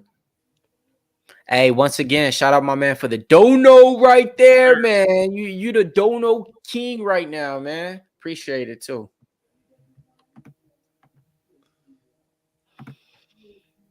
I start off round two. But if that it already happened, though, Big Show. You said he already addressed the people or something. I need to watch it. Yeah. Oh, okay. Ooh, good kick. Yeah, good high kick by Romious. Nice counter left hook by. Ricardo looks like Sean Strickland back in the day, mixed with Cyborg, who got his head cracked by MVP. Nice inside low kick by Cortavious. Imperato shoots in and eats a counter left hook. Nice outside low kick by Imperato, countered by a jab by Cortavious, who got Imperato up against the fence. Ooh, Imperato ducks under a left hand and pulls the guard again. Whizzer, and then gets a takedown. Michael Imperato now sitting in Cortavious. Romious is full guard. This is not good for Romious backers like myself. No good. My mom very fucking bad. Okay, here we go. Romious, get back to your feet, brother, please. Yep, Imperato landing some short, soft ground and pound, softening him up rather. Romious, open up that guard, please. I'm nervous, man. This is hella not the way. You know what I'm talking about now? Oh, the under? Oh, the under. What, under 1.5? No, not the under. About how I don't think Dude should have been minus 500. Oh, you're saying about Romious. Yeah. It was minus 350, all right, or no? 450. I mean, it looks like he's just trying to lock Imperato down and get the ref to stand him up because he's just me, my big mouth. Guys, look like a triangle. No, you might have a triangle, Michael Imperato here. He's locking this up, boys. Oh, he's out of it. He's out of it. He's out. He's going for an armbar. Switches to armbar. Oh, he's out of it. But dang, he's still trying to lock up a submission.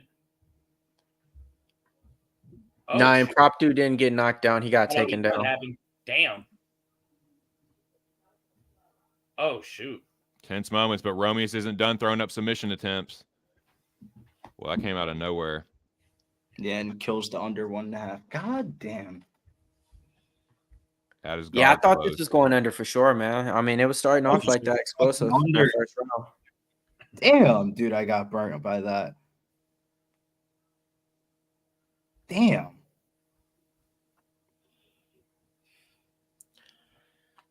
So yeah, just short GMP shots here from Romious kicks him off. And he reverses. Imperato pulls guillotine. I don't know that's in. I don't think so. Nope. It's about. Yep, he broke out of it. I thought I was going to say, oh, shit.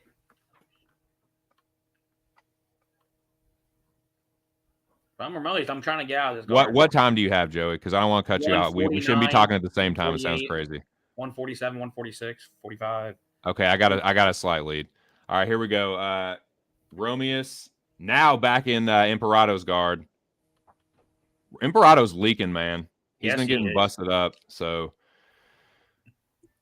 this is what we need to end the round on dominant position. And when he's on top, we should get some good ground and pound. So, Yeah, like and this, there you this go. can definitely There's take some back good the elbows round. right there from Cortavious. This can definitely take back the round. Fuck, man. I'm pissed about that one. Here we go. Need some more ground and pound though, man, because Imperato was getting a little bit of that off there. Need to put a stamp on this one. Got a minute. Got a minute to work.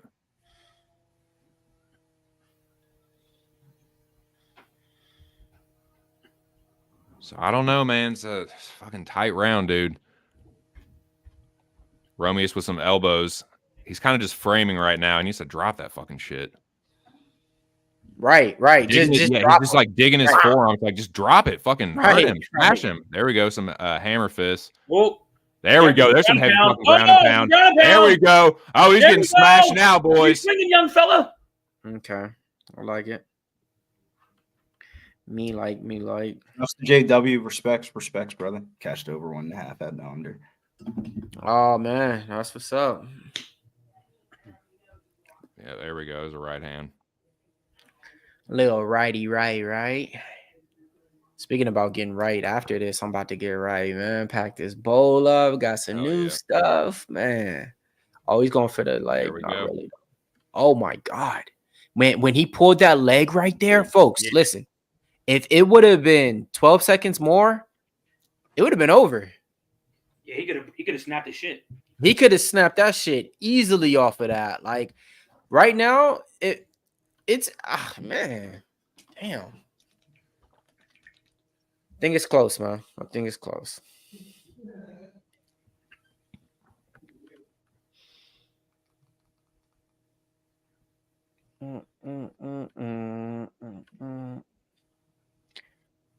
Hey, Big Show, guess what? I did an interview within 17 minutes. Started and finished. Fuck 17 you. minutes. Every time it's like 45 minutes. He's like, oh, it's just going to be a quick 15. Give me a reminder. Give him 3 of them. Nothing. You see how quick I was on the Contender series before the second fight even started, bro. 17 minutes, man. That makes you go quick, huh? Seconds out, boys. Round Hello, 3. King.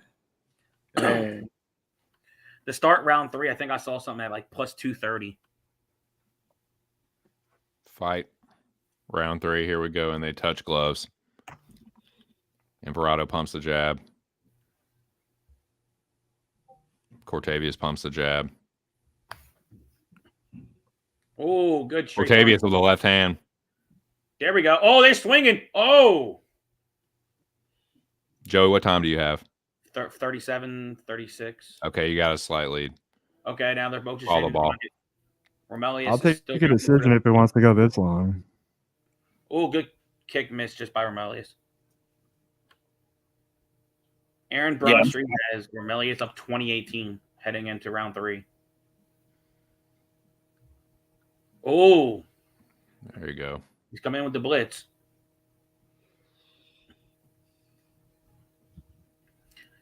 I think Romelius only needs to land one actual clean shot. I think he can actually finish.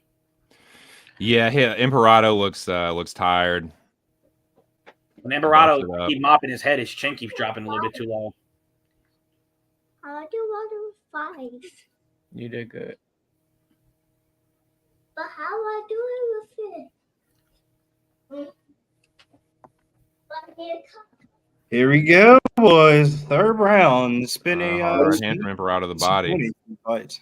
They're still. Oh, he tries to throw the kick again, and just slightly misses.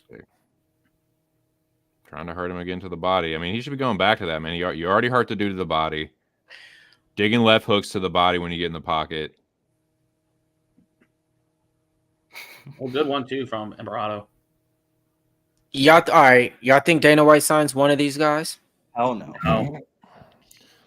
Unless there's a late finish. Unless there's like a late finish, maybe. What happened? Kick to the nuts. Oh, kick to the balls. Imperato got it in the dads. I mean, So- somebody would have to leave in a fucking stretcher, I think. Yeah, you're gonna have to see like a brutal finish.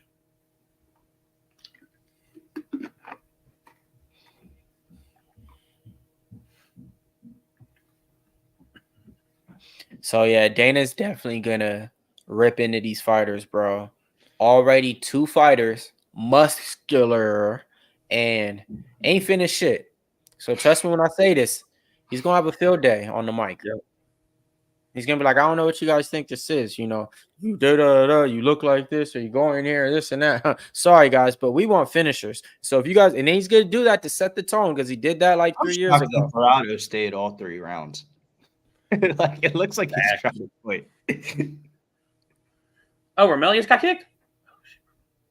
I thought it was Imperato got kicked.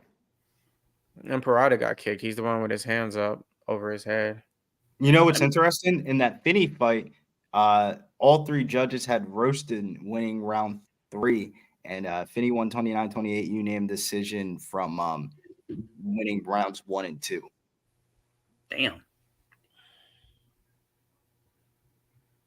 All right, here we go. All right, let's see who wants to finish this round strong.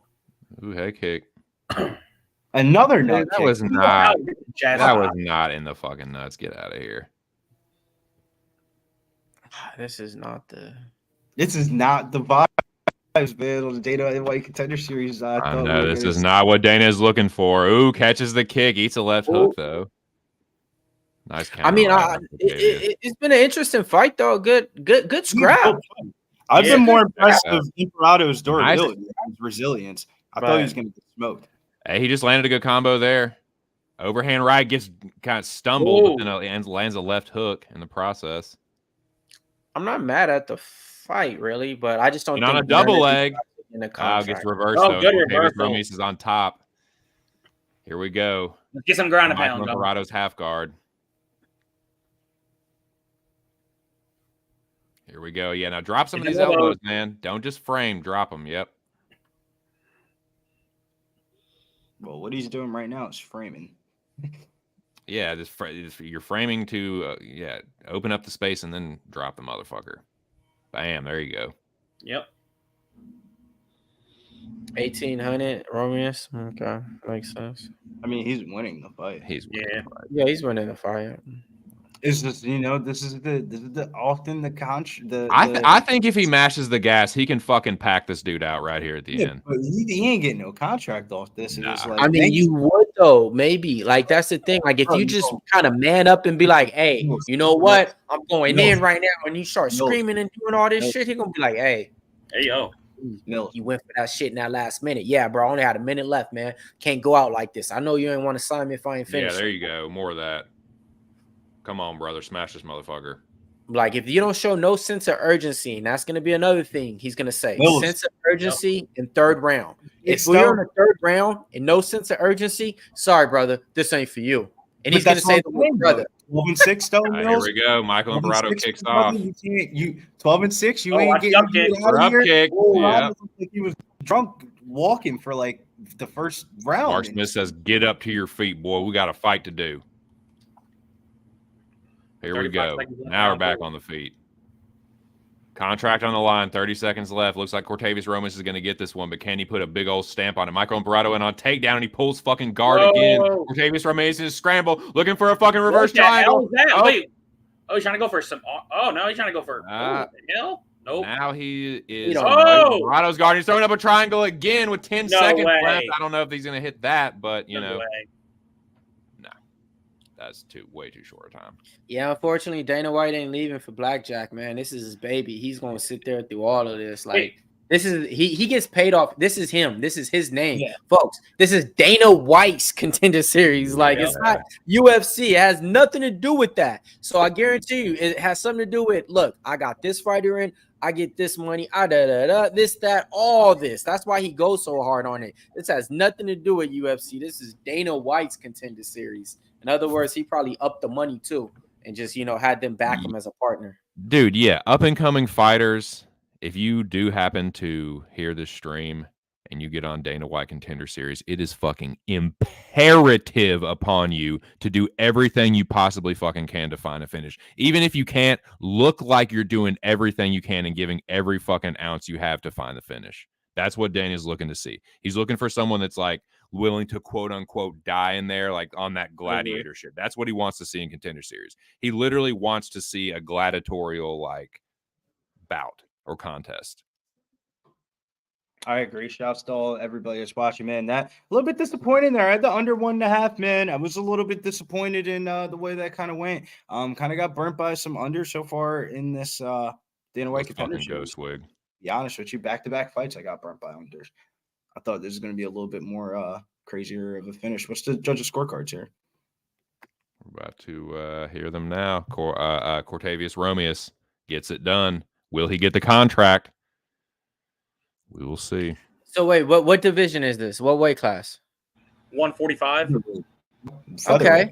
All right. All right. Wait, though. You Need to sign you.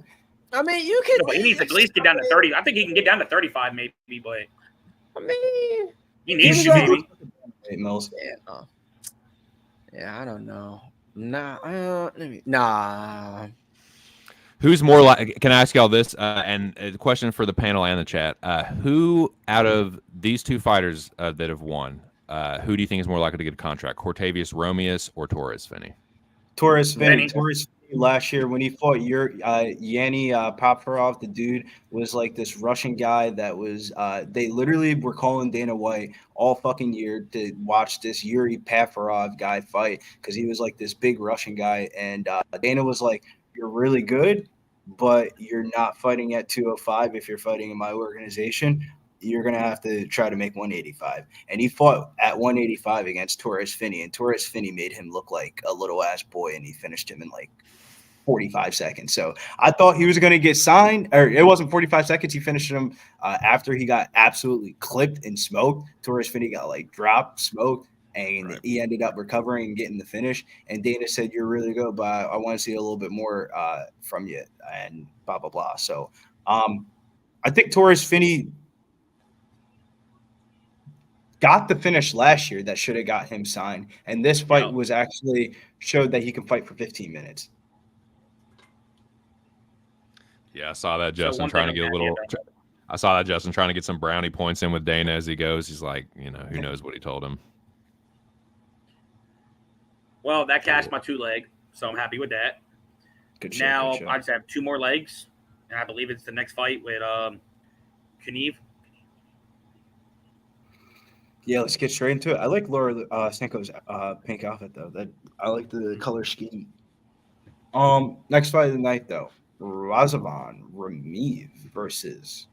See, bro, I'm jacking up these names. This is probably the hardest 2 names to say. Was that Ramazan and Eve? No. I got it. When I say a Dagestanian name, I have to see it as I'm saying it. Rizvan Kuniev versus Hugo Cunha. Big favorite here for Rizvan, but I was saying about this earlier, man. There's a doppelganger world where he should be fighting for $1 million right now. So I mean, he's the pick, that's a bet. I'm not even gonna fuck around with the round props. I just need this to catch a parlay. So so you're on Kuniev. yeah, but I don't mind the round 2, round 3 props. Plus 500, plus 750.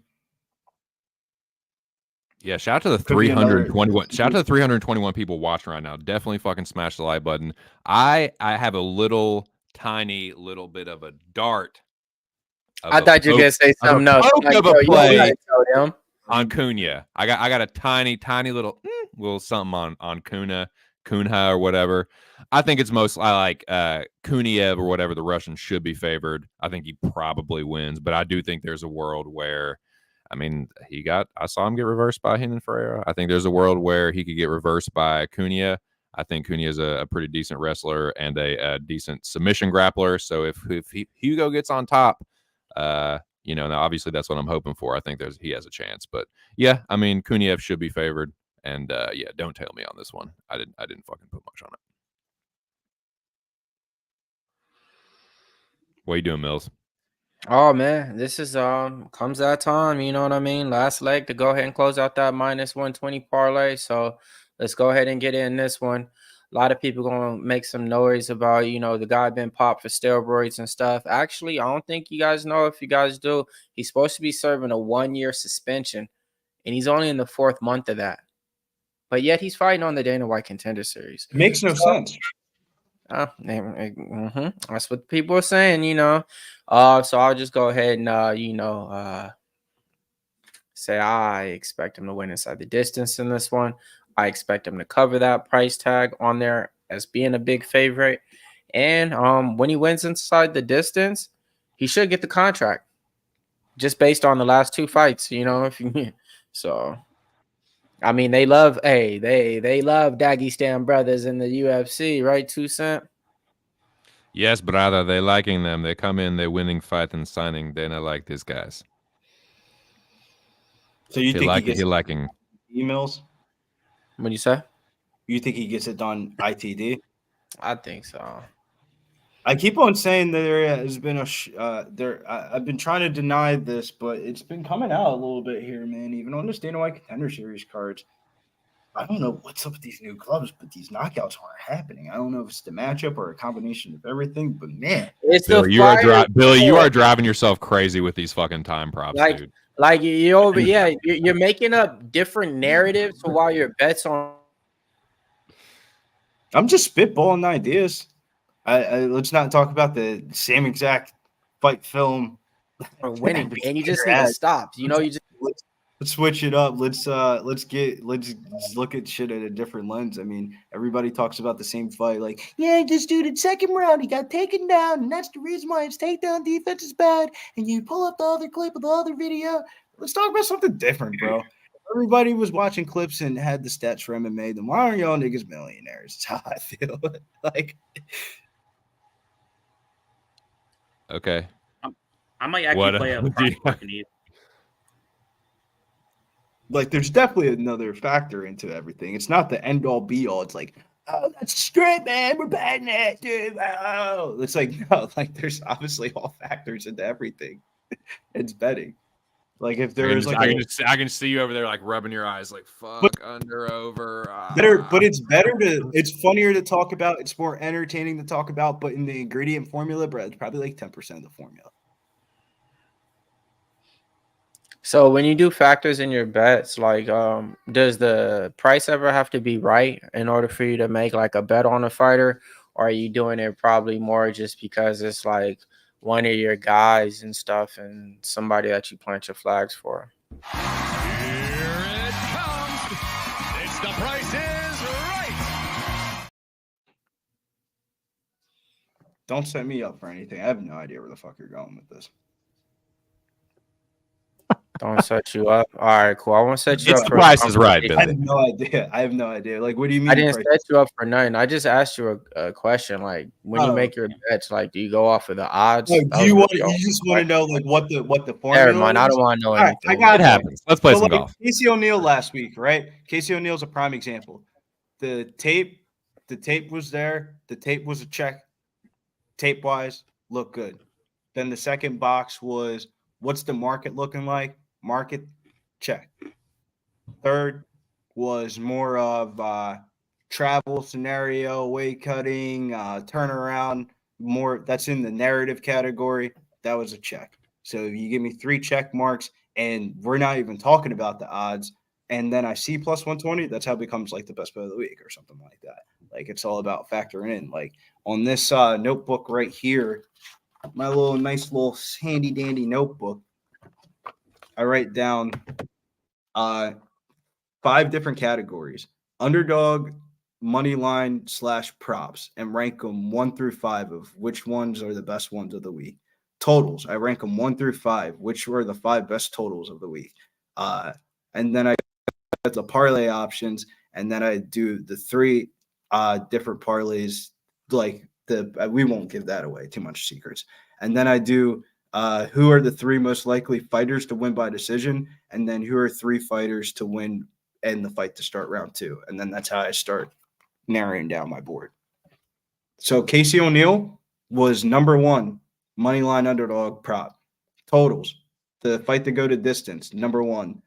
Decision props, she was number 1, plus 260. And fighter to win to start round 2, she was actually number 4. Carlos Prates was number 1 in that category. So that's kind of like the method to the madness a little bit. So, Aaron.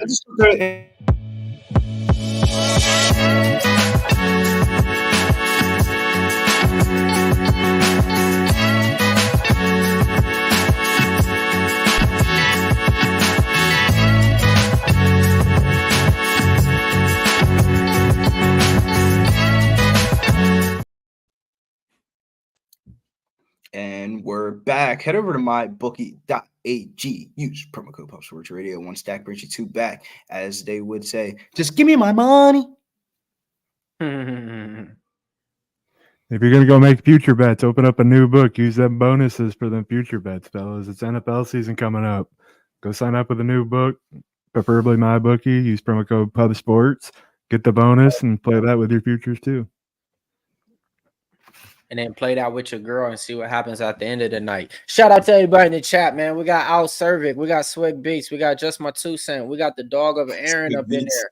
We got Justin, we got let me see, we got YBMMA, we got JW. Let me scroll up and see who else we got rocking with us tonight. We got Parker Bond with the big dono of the night, man. Shout out to you for that. See you in there. But yeah. Yeah, man, there's a lot of people doing podcasts and streams right now on this Tuesday, you know, so appreciate everybody that's watching this right now. You know, if you guys want to do us a favor, should just really hit the like button. That's it, man. You know what I mean? And hit a comment on the video. You know, that'll help us out too. You know, not just the chat, but the video. I see King Mo up in his corner right there walking out with him, man. King Mo's one of the real ones. I was doing Bellator interviews. I forget with who. One of the fighters. We got Nick Vader doing this. I gotta hear this. But yeah, so he got him up in his corner. I think we get the smash spot in here, man. I think we get the smash spot. Kuniev by sub plus 400. Nice little lookout. I've never seen that on the Dana White Contender Series, and if so, can you guys bring up that clip? I have never seen Nick Maynard, one of the matchmakers, do the fighter background for someone before the fight. It's usually like somebody from their camp or something like that. That's so random. I've seen it before. Hey, Cervic. Actually, Cervic. People. Cervic. Actually, I'm a rich millionaire, but my doctor said I should get on here and stream. You know, it's good for my back. I see you in there, man. Sorry, y'all. It was a little Caddyshack joke. Here we go. Tail of the tape. Hugo Cunha with that 3-inch reach advantage. Slight age advantage, too. Kuniev with the height advantage. Slight weight advantage as well. Big boys, big boys. Real big. Big one.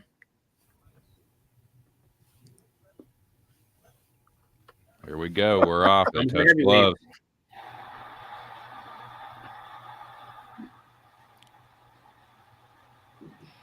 Tentative start. Ooh, big front kick from Cunha.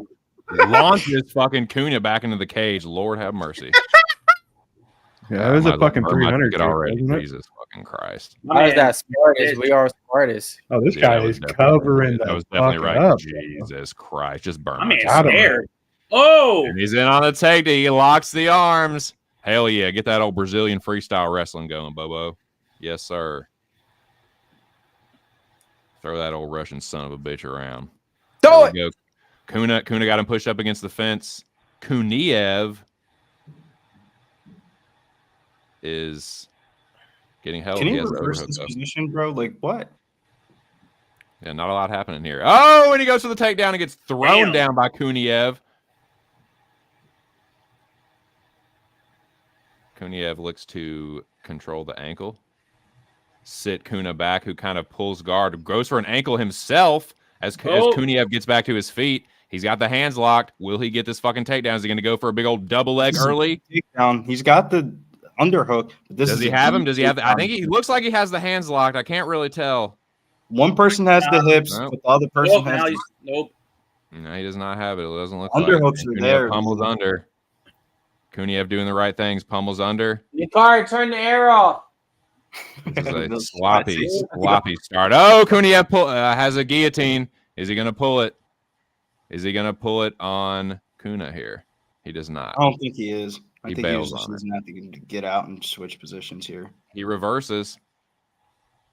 Nice knee to the body from Hugo there. I'll just say Hugo and Kuniev.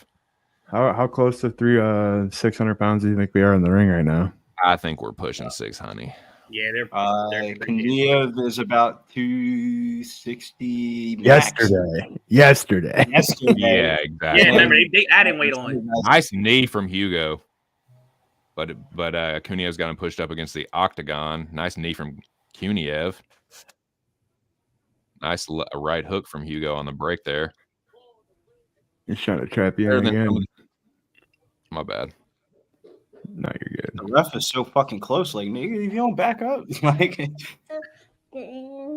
ref was like standing next to him, like doing Thought the about- best. They thought about trading left hooks, but neither one of them did it. I'm waiting for Kuniev just to like go for Heavy it. low but kick. I think he's has the better cardio and he doesn't want to gas. Heavy low kick from Kuniev there. Hugo in on the takedown attempt. Nowhere good close takedown to fucking getting a good balance there by Good single Kuniev. leg though. Yeah, he's in on that single. That's that Sambo background coming Yep. into play there. It's very hard to take down a Sambo background person. Yeah, like, he that's, reverses, like, man, all and gets the upper back of body. Hugo here. I don't like this. Not one Knee. fucking bit.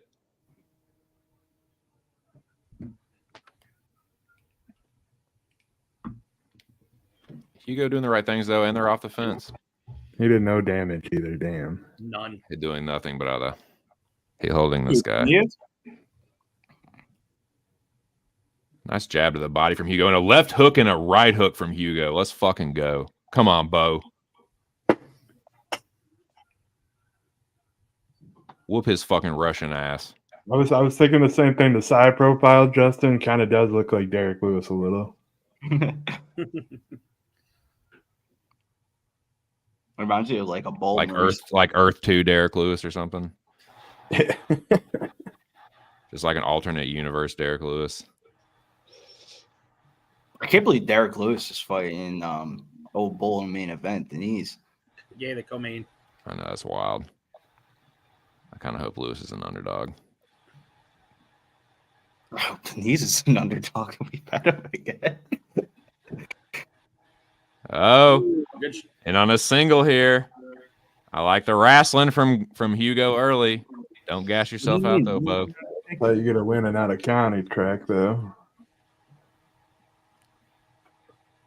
Yep, good head position, but keeping you winning a head position. So good. Nice Yeah, elbow just like- there, Hugo. That side Good knee profile, there he from drops him. Cunha. And a good Nice uppercut. knee. Oh, he dropped him! There we go. There we Fuck, go. yeah. It's over. That's it. It's over. That is the bell. That's how you start off Contender Series. Nice little wins. We tell That's them all you gotta "Just give me do, my man." money. Just give me my money. Yeah, Cash they're the not gonna parlay let. for the boys. Cash the parlay. We in. We out. Yo, what You did know I I say mean? though in the voice? You got to have Ali Aziz as your manager because he gives you heavyweight from LFA that looks like he never fought a day in his life. Now you asked me, Billy, you think he gets signed? I said yes. You said you think you finish him inside the distance? I said yes. So I think he's definitely getting signed and getting into the UFC. It's the reason that why knee he was was here nasty, with man. all those accolades. That's man. elbow, man. I want to see this guy fight UFC fighters. Doppelganger world where he should be fighting Francis Ngannou right now if he didn't fail the drug test. He would have won the heavyweight championship in PFL last season. It's a blessing that he's on the Dana White Contender Series and they're getting him on a discount right now. Let's Dude, go, baby. he bounced that fucking elbow off the top of his head. Nice and clean. Get in, get out, man. Hey, that's a yeah. He's definitely man. Needed that. That was nasty. Yeah. I ain't gonna lie. I usually get beat up on these Tuesdays, man. And I'd be like, fuck, man, what did I do? All this shit for like the last 3 years. I'd be like, damn. Hell no, man. Not starting off this year like that, man. We starting off getting money, man. Let's go. I think it's because last times I was betting on like every single fight in like having I was bet tripping. plays, I was this, that. Saturday. This shit, 2 bets, you know what I mean? They both hit. I'm in and out, just like the double burgers. You know what I mean? No cheese, extra cheese, no pickles. Let's go. Ew. Yep. Definitely a bad bet there, but I still think this Kuniev dude is a fade. I don't know. I just Sleep. I like him, man. I like him. I didn't see anything fadeable in that one, but I mean, I get it. but this, you know, this is the thing too. Like the division that we're in UFC, they ain't built like that. It ain't, you know what I mean? They're not like, oh man, you can't make it here. motherfucker, we done seen the most sloppiest, like boringest, like co-main events, on some of these fighters recently. I think it's way easier to get in if you're over 205 pounds nowadays in the UFC. And especially if For you're sure. Khabib's boy and Ali's your manager, like, damn. Let's go, man. Needed that one. I like the favorites too in the main event, man. I actually do. I still got something else I think to end with them, but my main thing was just those two bets. So as long as I got those two, I'm good and shit. But I do like the favorite as well, man. Gustafsson or whatever the hell his name is. But Yeah, Andreas Gustafsson. I actually like the dog in the main event. Cal was telling me about him and stuff like that. And if you look at his he has 100% finishing rate, man. And the price tags I just feel like just don't reflect. I mean, violence has gone up significantly in this one. Fight not to start round 3 was minus 168 when I tipped it out this morning in the package draw. And that shit's sitting at minus 186 now. But the part that Cal got me sold on were the round props, bro. Patty Picklet to win by knockout in round 1 plus 900, round 2 11-1 odds, and he has a 100% finishing rate. Like if he wins, it's probably in one of those 2 rounds. And if you're also on the Gustafsson side, I like his round props as well. Gustafsson to win by in round 1 plus 200, which is kind of but if him to win by round 2 just straight up plus 500. And for him to win by knockout in round 2 is plus 700. Him to win by submission in round 2 is 20-1 odds. If somebody gets a finish past the first round in this fight, man, this is going to be one of those ones where like you look back at the end of the night and there is a lot of money to be made on this fight. But I just don't have the confidence in it because I can't trust Patty Picklet's striking defense, man.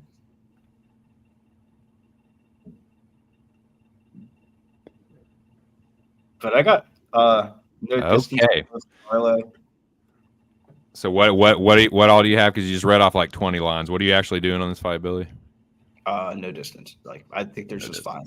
But I think Picklet could definitely like when Cal told me he was playing this round props, I was like, wow, all right. I see the path. I like Picklet here. I just bet him money line plus 200. Again, I know I'm not like Mr. like time prop better. I stay away from that anyway. But like that's why if you're on Picklet, dude, I'd say just play the money line. If you're on that side, I just there's no reason to get cute if you're already getting plus 200. But that's just me. But yeah, I guess I get why Gustafsson is favored. He's probably the more well-rounded fighter. But yeah, I think Picklet's good on the feet. I think he's got pretty decent boxing and. Yeah, like Billy said, he's a finisher. So, yeah, give me Picklet here plus 200. But, yeah, I get it. Older Canadian dude. Joey, anything here? I do. I actually got Gustafsson. That's my last leg in my 4-leg. Okay. How do you think he gets it done here? I'm probably leaning for some sort of a knockout. Maybe round 2. Maybe like you said, sprinkle it maybe. So... Yeah, I think that was my prediction, was round 2 knockout for Gustafsson. I hate how the book I use, they don't have like the individual, round 2 KO for the Contender series. But I'm like, because I can just I just got to play round 2. Where's it at?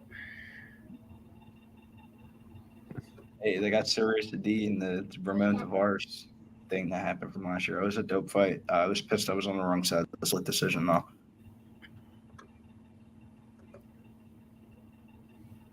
That was damn. I should have had Kuniev ITD as like the Twitter play. I fucked that up. I did Torrez Finney. Fucked that one up.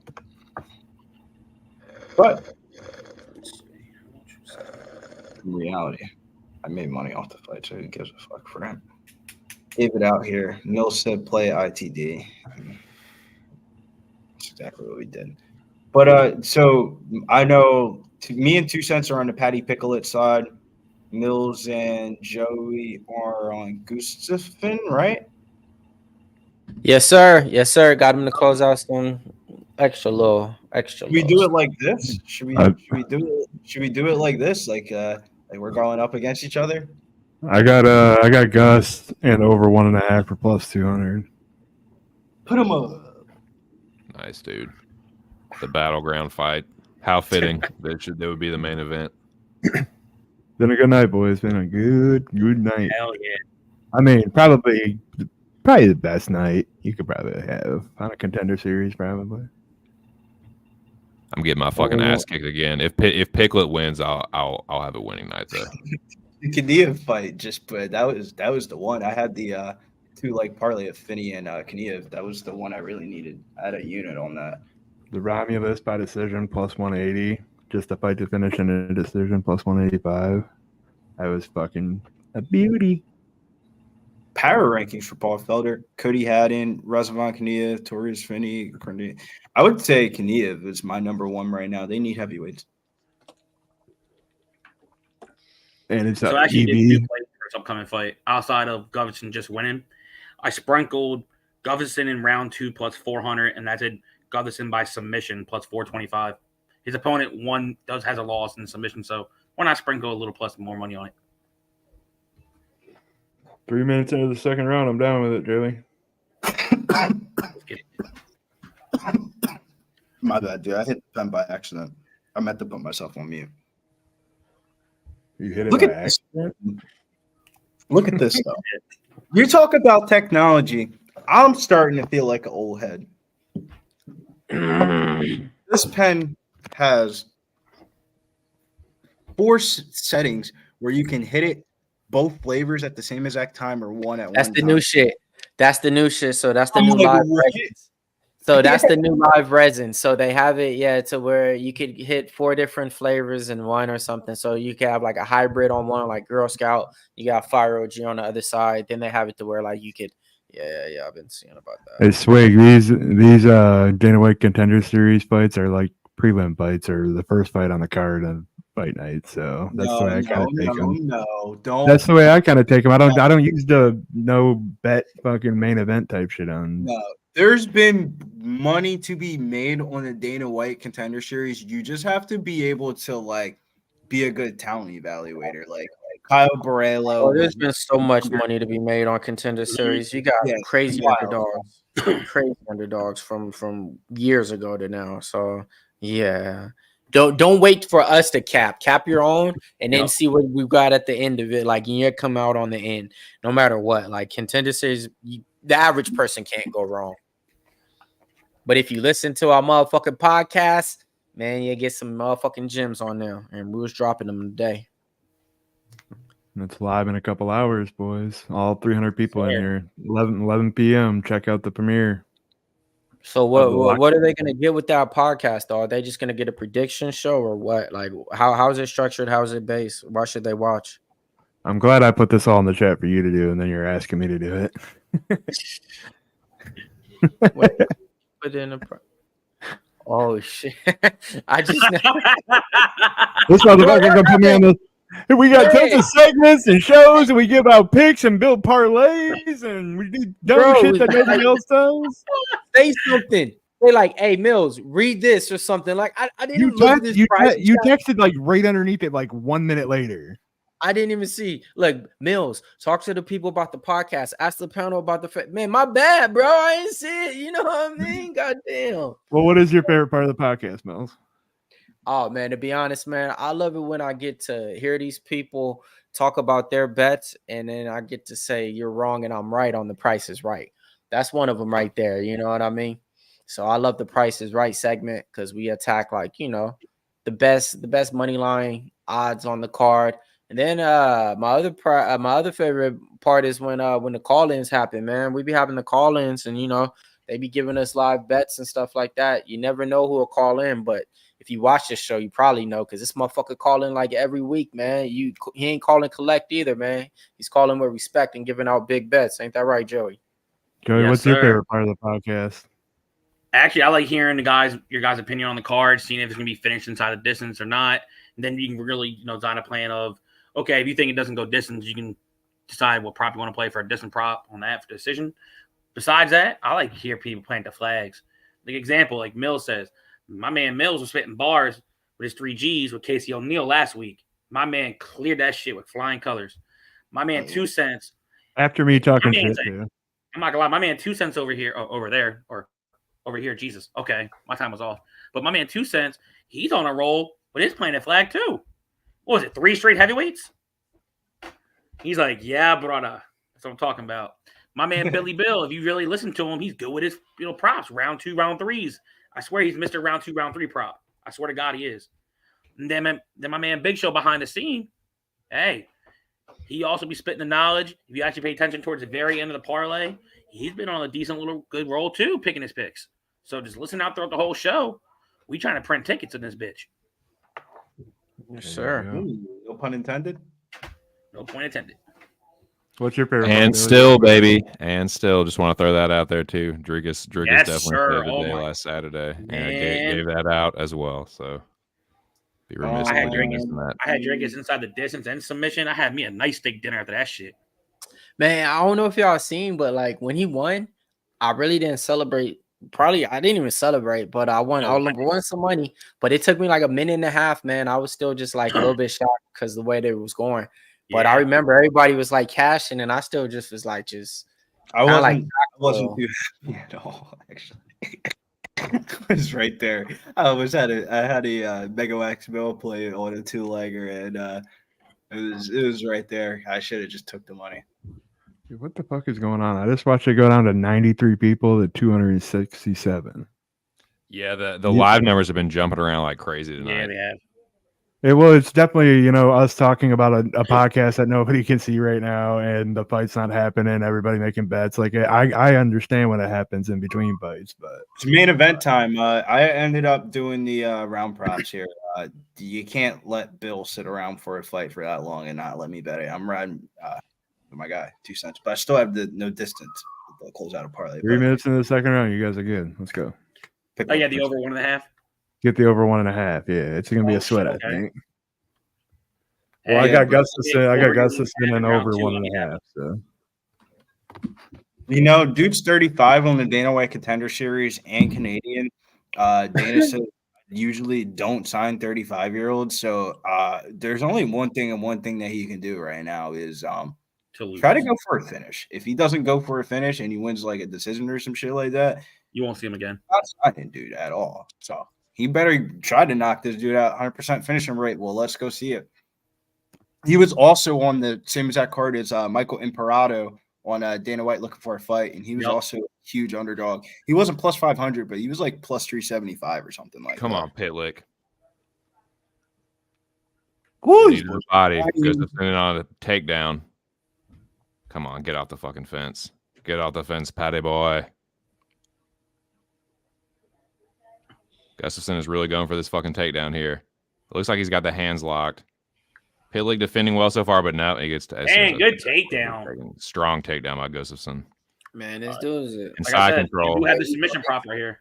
I think he's getting signed, man. The way he fights is so explosive. It's crazy and reckless. It's what you want to see in a UFC fight. Yeah, and Pytlik is back up to a knee, and he's up to his feet. Is Gustafsson going to go for it again? Looks like he is, but Pytlik still on a knee. Back up to his feet. Gustafsson's still going for this takedown. Got the body, got the hands still locked. Pytlik doing the right things, digs in, pummels inside, turns into Gustafsson. Doing the right shit here is Patty Pytlik. Gustafsson's still got him up against the fence, so Gustafsson is a strong barrage. He's so aggressive. Yeah, he is. Very aggressive. Really trying to sling Pytlik around. Pytlik manages to keep his feet, though. So far, so good. He's got to be able to get his elbows out of there so he can disengage and start throwing his own strikes. Yeah, he really needs to break away from this. A lot easier said than done, though. Gustafsson seems like a very strong, motivated individual, but he's doing the right thing. He's pummeling inside. Gustafsson trying to do this upper body throw here. Pytlik's doing the right things, though, man. Just can't get his hands locked. Nice knee to the body, though. I'm shocked that Gustafsson is just not much. Like what? like are you trying to? he's like doggedly pursuing it. He has $1,000 today. Like, come on, Pytlik, get off the fucking fence.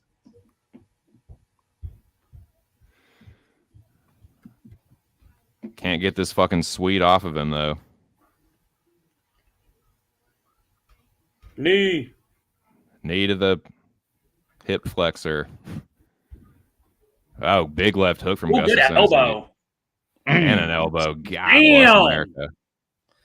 Don't like that.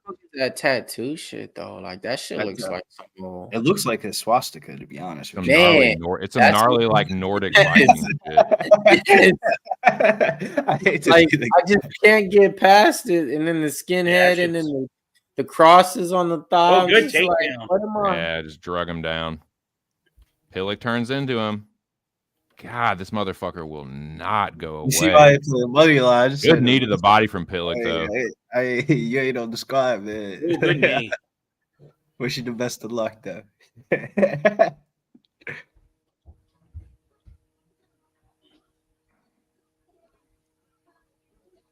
But the way this looks, he looks like he's about to win a decision. Gustafsson is a dog on the bone with this grappling, man.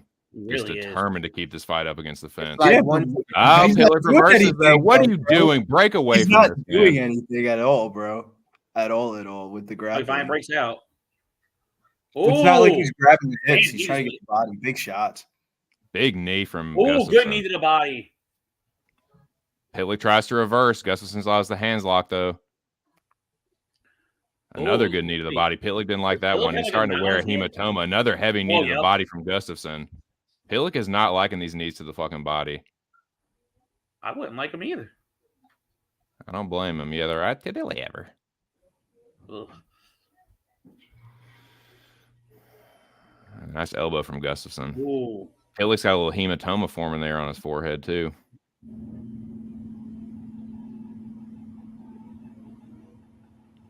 Yeah, Gustafsson is just... Ooh, good knee. Nice knee. We're about 30 seconds left. Al Cervix in the first.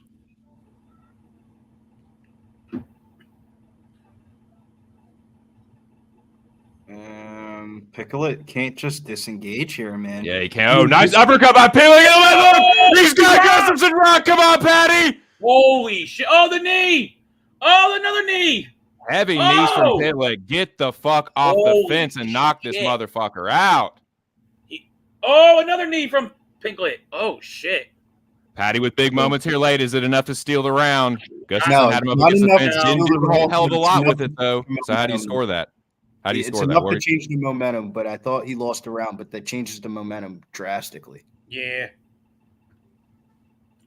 Am I right, though? He definitely lost the round, but it He definitely definitely changes lost the a round, but momentum. we'll see how the Gustafsson cardio didn't do a whole hell of a lot up against that fence, honestly. Patty was doing this the whole entire time. But yeah, Mm. again, Mills, he was look up at him. against. He was getting controlled against the fence for sure. Trying to defend takedowns. Like, he really Those were the most damaging moments, though. If damage is supposedly Yeah. king, I would say he did the most damage. He was the closest to finishing the fight. Buddy was rocked. Yep. Yeah, that's a good elbow, though.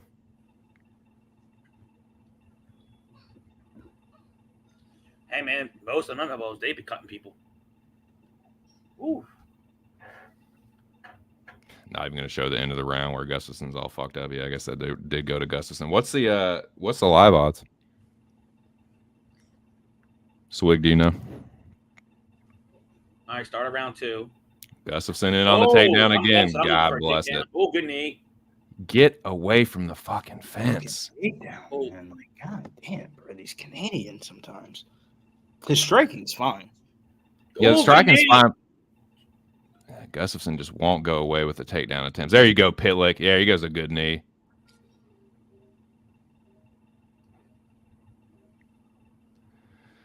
I mean, fence fighting is not going to get you signed by Dana. I'll say No. that. Bro, there's nothing in this Good knee performance again. that gets him signed. I'll say that. It's not even like he's like Good like, knee from Pytlik. but he can't get off the fence. There's another one. Can Bro, Gustafsson just keep need it to up, though? circle out, bro. Circle out. Yeah, get this motherfucker off of you. God damn it. No, don't do that. I was about to say, you acting for stupid doing that shit. Yeah, don't do that. But they both nice shouldn't get in the uppercut. clinch. Nice uppercut in the clinch from Pytlik. Yeah, good uppercut left hook Ooh. from Patty Pytlik. Good elbow. Good counter left hook from Man, I'll be Gustafsson. trying to change levels. And an uppercut from Pytlik. Now Pytlik's at distance here. Hopefully he can catch his Gustafsson got his breath. mouthpiece knocked out. Come on, I Patty. mean, he fucking clocked him with an uppercut. Let's go. Stop wrestling. Let's Good start, left bro. hook from Patty Pytlik. Oh, he's coming forward. Good knee though from Gustafsson. Come on, Gustafsson. This is what we're talking Yeah, about. clinch Enough of work this in. fence shit, dude. Bro, Enough of this yeah. gay ass fence fighting. Just fucking. Fence, man. Get a takedown. Hold on. Yeah, if you use it to do something, don't just push him against the fence.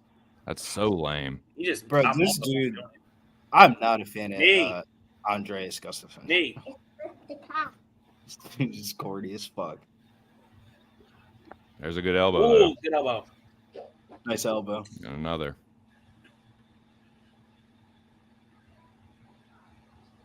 Yeah. Not great fight IQ from Pytlik, and just like, Oh, they come break on, off. Patty. Come on, Patty. All this dude wants to do is fence fight. Just you better be careful. Gustafsson's coming with his guard low as shit. Yep. Good Oh, right- shit, good good right overhand. hand. Come Oh, on, nice Patty. shot there. Patty clipped him. Come on, Patty. Patty clipped him. That's why he's trying to wrestle. You're wrestling a little fucking scrat, man. Get the fuck off. I of him. know, he's Fight such a like rat, grown-ass dude. man. We're trying to get real. We're trying to get contracts. Such a bro. rat. Come on, Patty. Hands, bro. It's a good elbow. Gustafsson good does elbow. have good elbows. That's probably the thing I like about his game the most. Yeah, Not a but whole it's lot just else to bro, like. like you're fighting for it. Oh, good knee. His body works good. He's aggressive, but not to finish the fight. He's aggressive to get it to the fence. It's really weird. I feel like. Oh, Pytlik's got another good fighting knee. the fight. That was a good knee in the elbow. Pytlik didn't good like elbow. that. That elbow. Oh, good hurt him. elbow again. Ooh, These are Oh, hard another elbows good from short shot. Gustafsson. ooh, Picklett's hurt. Picklett's hurt. Yeah, he's hurt and he's tired. This could be the beginning of it for Patty Pytlik. Oh, These are a hard knee. knees. A knee again. Heavy knees, A and knee that's again, it. baby. Gustafsson by knockout. Yeah, round Holy two, not- shit. Well, I finished my 4-leg parlay and cashed in round 2. Let's go. Oh, hey, shout out to you for catching around too. That's a sharp way to play this one. And you came out on top because you had that other fighting sub. God damn, Joey is the man. Glad to be part of the stream with him. But hell yeah, we both Hell cashed yeah. that. Fucking go, boys. Over 1.5. Sure. Let's go. Let's go, Big Show. Oh, there you go, Big Show. Hey, flawless night, man, for the locker room, man. Yeah, man, like it feels good to literally not lose not one bet on there, even to win the little extra shit that you had. You know, my reads was right too on the fighters to win inside the distance and certain fights not to finish. I just couldn't bet them. But so hell yeah, man. I needed that though, because yeah, man, Contender Series, I'll be everywhere. It's hard to get them right, man. Damn, I had another 4-1 night on my straight picks. plus 300, yeah. Yes, sirree. Talked about it, didn't do it. That was literally the prediction, Andreas by knockout round 2. Man. Whoa. One of those fights. So what's the game plan here, boys? Let's wrap it.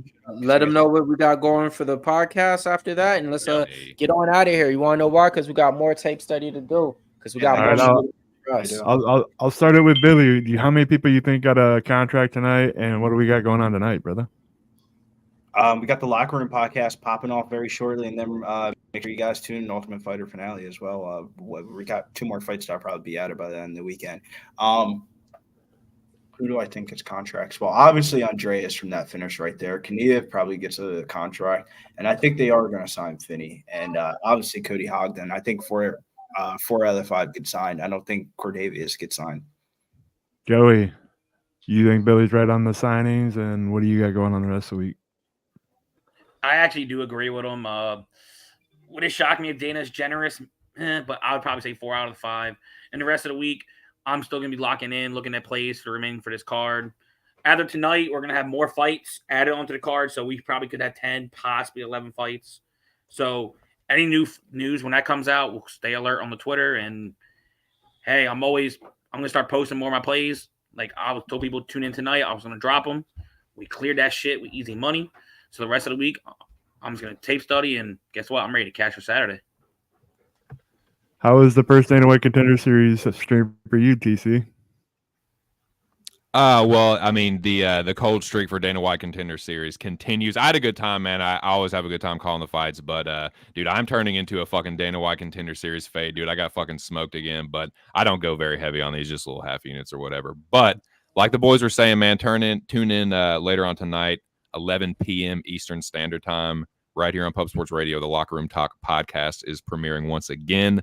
I hope to see y'all there, man. But yeah, congratulations, Joey, TC. Everyone, I mean, big show, and yeah, man, everyone that kicked ass tonight, man, congratulations! Shout out to everyone that fucking watched, and yeah, see y'all again next week. Billy, you got something before I go to Mills? You said yeah. No, love you guys in the chat. It's time to go fucking eat and shit like that. Yeah. All right, Mills, get us out of here. Wrap us up. What do we got going on the rest of the week, interview wise? What's on the channel? Saturday, everything. Yeah, man. I mean, hell yeah, man. We had a great night tonight for the locker room. Perfect night. So can't go wrong with that. Just had an interview with Richie Miranda. That's literally premiering on the channel in about 40 minutes from now, right now. You know, shout out to Vic behind the scene at Pub Sports Radio. Made the little thumbnail and everything like that. So, you know, he fights in LFA, 8-1 prospect, probably one fight away from the UFC. Just switched his camp. Now he's at Bloodline over there with Cup Swanson and them.